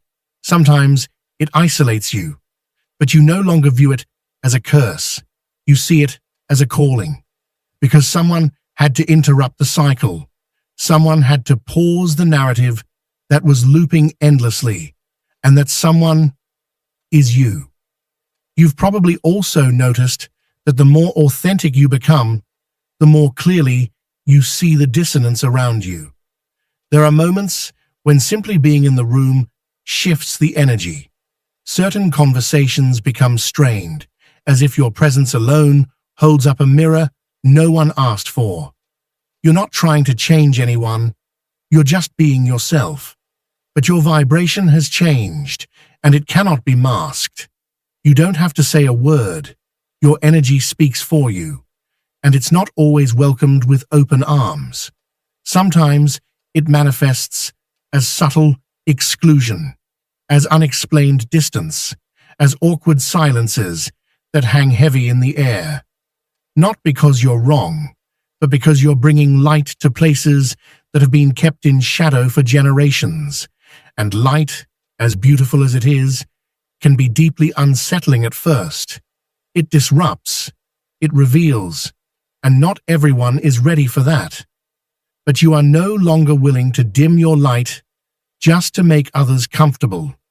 You've already paid the price of pretending, of staying quiet, of squeezing yourself into molds that never fit.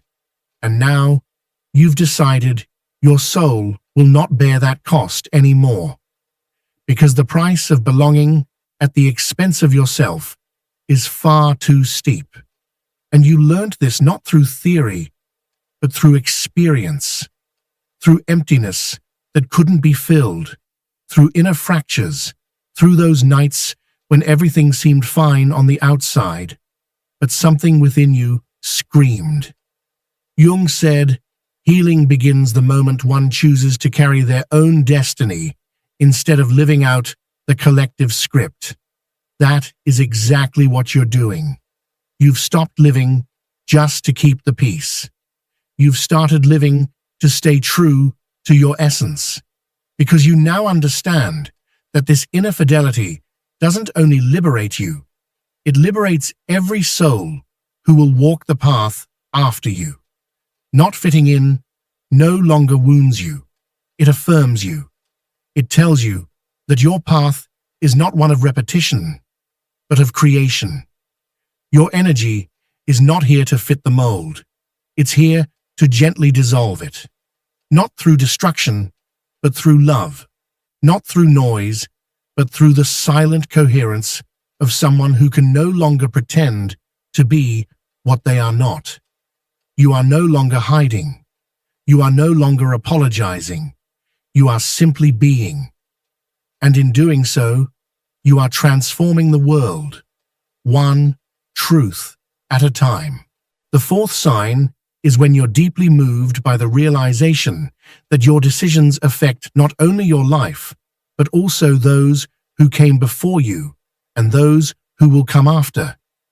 You no longer choose from the ego, you choose from awareness, because you understand that every time you break a pattern, you're not being selfish, you're freeing an entire lineage from repetition.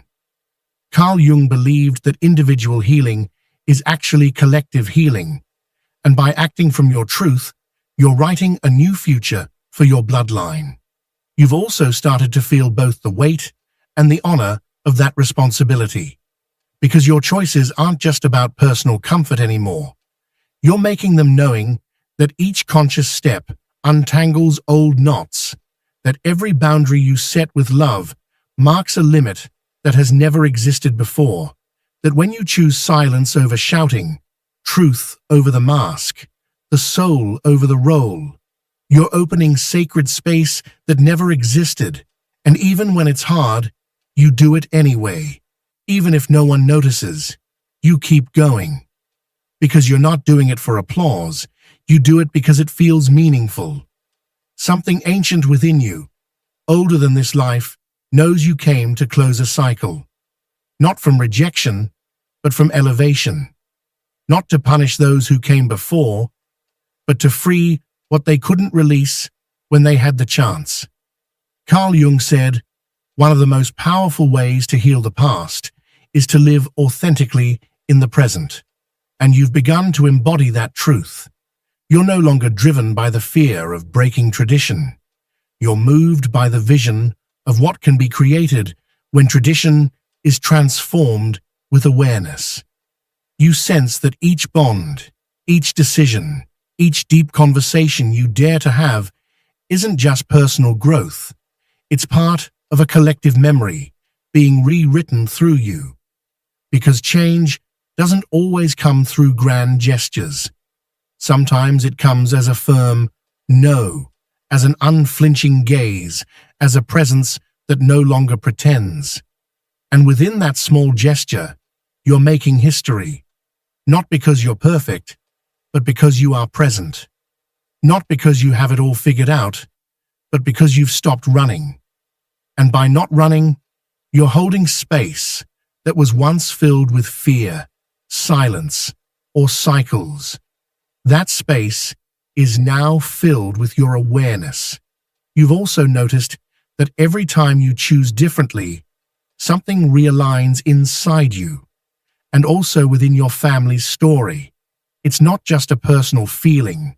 It's as if a thread in the invisible fabric of your lineage shifts, as if by saying, "This ends with me," you set free someone long ago who never had the voice to say it. And even if it's never spoken out loud, even if no one names it, you know. Something in the entire system changes when you change with awareness. You've started to notice that your journey, no matter how personal it seems, is connected to a wider web. Your healing doesn't end with you. When you dare to break a bond based on manipulation, when you drop an imposed role, when you choose peace over automatic conflict, you're honoring those who didn't have the strength, the permission, or the freedom to do it before. Carl Jung said that what's left unresolved emotionally in one generation is passed down as fate in the next. And you, by healing what was ignored at the root, are breaking the chain, not with anger, but with awareness. Because what's not transformed is repeated, and you can no longer allow cycles that silence your soul. You don't have to explain yourself to anyone. You don't need to convince or justify. Your integrity speaks louder than words, and even if your path is misunderstood, you feel peace, because you know that the peace you build today will be inherited by your children or the children of life itself. Every time you choose from your soul and not from your wounds, you become a link of light, turning a painful cycle into a new beginning. And that beginning starts with you. The fifth sign. You begin to feel a deep urge to cleanse, not just your physical space, but also your relationships, your thoughts, your emotions. It's as if something within you is demanding lightness, not as an escape, but as a path to clarity. You simply can't continue carrying what was never yours, or upholding patterns that no longer reflect your truth. Carl Jung understood that what accumulates in the unconscious eventually reveals itself in the external world. And now you are starting to empty yourself so that you can inhabit your inner world from a different place. You begin to realize this impulse to cleanse is not shallow. It's not about improving your life as an external goal. It's about creating space for what your soul is finally ready to receive. You feel that there are things, people, and thoughts that no longer resonate with your current vibration. Not because they're bad, but because they no longer represent you. Not because you're running away, but because you're now choosing from a different center, one that is more loyal, more peaceful, more profound. Just like you clean your home, your wardrobe, or your routines, you also start to examine the loyalties you've been maintaining out of habit. You begin to wonder if you're carrying guilt that was never yours, if you're holding on to relationships that survive only because you fear conflict, if you're still obeying ideas that no longer align with your deepest truth. And you realize that yes, much of what weighs you down was never truly yours. Carl Jung once said that those who look inward awaken, and you've started to look with more honesty, with more calm, with less judgment. And from that place, you've begun to see clearly that the noise, the chaos, the tension, often they don't come from what you're living now, but from what you're still dragging behind. And you can't, and don't want to, keep dragging what you never chose. So you start to let go, sometimes with tenderness, other times with pain, but always with truth. You release inherited patterns, habits that disconnect you, roles that limit you, because you know you cannot step into your purpose if you're full of invisible agreements with a past that has already run its course. And each thing you cleanse, silently and consciously, is an act of love. Love for yourself. Love for those who will come after you. Love for those who came before you and couldn't do what you're now allowing yourself to do. You're emptying yourself to remember who you are, and that is a vital part of closure. You also begin to notice that every time you cleanse something external, something internal becomes lighter. It's not a coincidence. Your surroundings begin to reflect your energy. You can no longer tolerate constant noise or shallow conversations or the excuses you keep making to avoid facing what you already know doesn't align with you, because what you used to ignore has now become too obvious. And that act of cleansing is not always visible. Sometimes it's about stopping the justification of your own pain. Other times, it's saying no without guilt, or simply allowing yourself to rest without feeling the need to compensate with productivity. You're slowly dismantling the old mandates you inherited, the pressure, the self-denial, the forced silence. And in doing so, you're writing a new way of being in the world. Carl Jung spoke about integrating the unconscious, not to reject it, but to free it. And as you begin to face with compassion what you once avoided, you're integrating, not because everything is solved, but because you're no longer breaking yourself in order to hold it all together. You no longer need to be right or prove anything. You just need to feel at peace with what you're leaving behind. Each object you release, each bond you reframe, each emotion you let go without explanation. It's an act of ancestral liberation. Because cycles don't close when everything is perfectly clear. They close when you decide you no longer want to live from the wound. They close when you give yourself permission to choose from your soul, not your inheritance. And you, even if you sometimes forget it, are already choosing differently. The sixth sign appears when, even after a difficult path, something inside you still chooses to remain open. You haven't shut down, even though you've had every reason to. You haven't hardened your soul, even though the pain was real. And that is the clearest sign that you're here to close a cycle, not by repeating the emotional shutdown you inherited, but by staying open. Carl Jung understood that true transformation begins when we stop acting from the wound and start living from awareness. And you, even in the middle of exhaustion, have kept choosing to heal. You also know that staying open hasn't been a comfortable choice.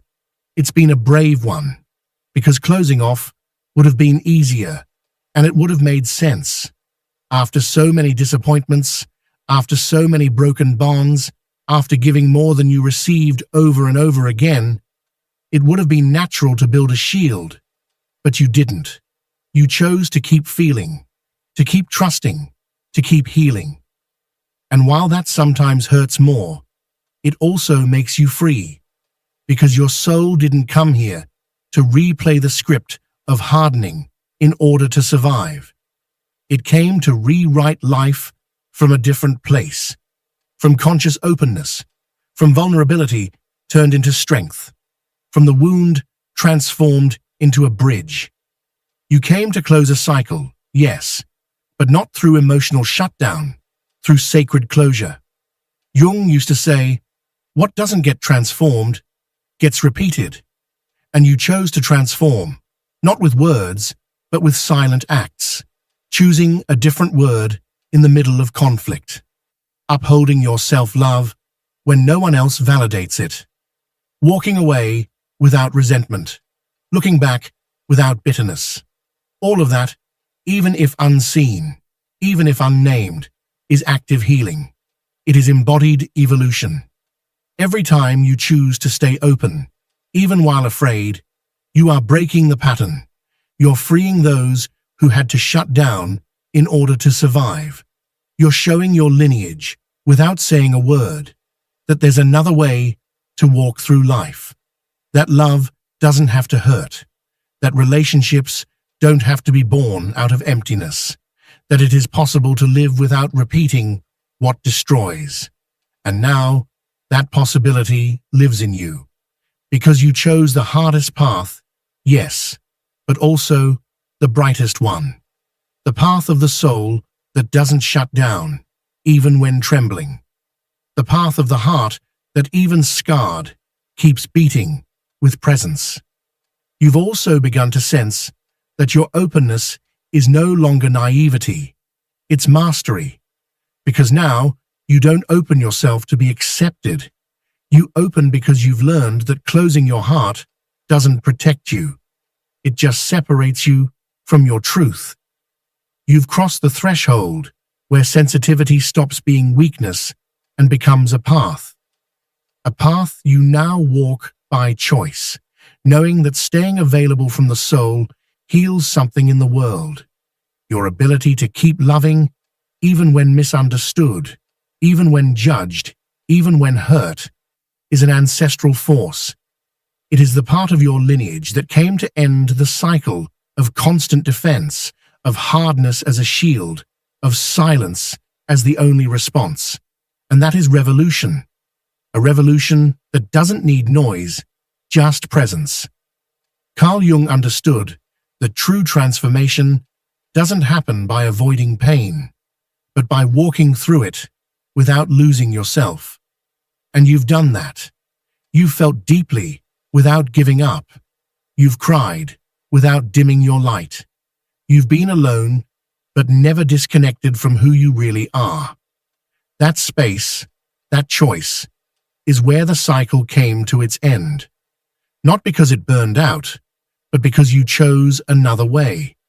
And that choice is what changes everything. Because when one person in a system stays open, real, and available from the soul, the entire story begins to shift. What once felt eternal begins to dissolve. What once seemed inevitable stops repeating. Because you, with every act of presence, with every conscious gesture, with every boundary set, without rage, are writing a different ending. And that ending, even if no one sees it, is sacred, because it doesn't close from fear. It closes from love. Closing ancestral cycles isn't rejecting your roots. It's giving them back the freedom they never had. It's looking back without copying, walking forward without dragging the past, and inhabiting the present from a level of awareness that isn't inherited. It's conquered, and you're conquering it.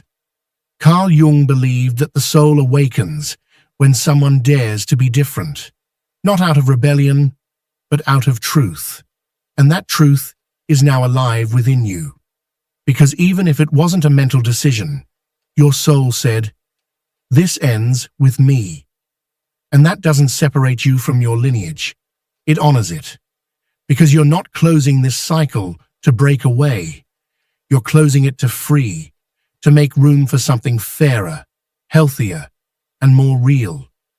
If this video stirred something deep within you, if each word echoed wounds you've carried but never named, it's because you are that point of transformation. And if you want to keep walking toward your truth, grounded in your roots, but free from repeating the wound, subscribe to the channel and turn on the notification bell. Here, we don't just reflect. Here, the soul recognizes itself. Here, every word exists in service of your awakening.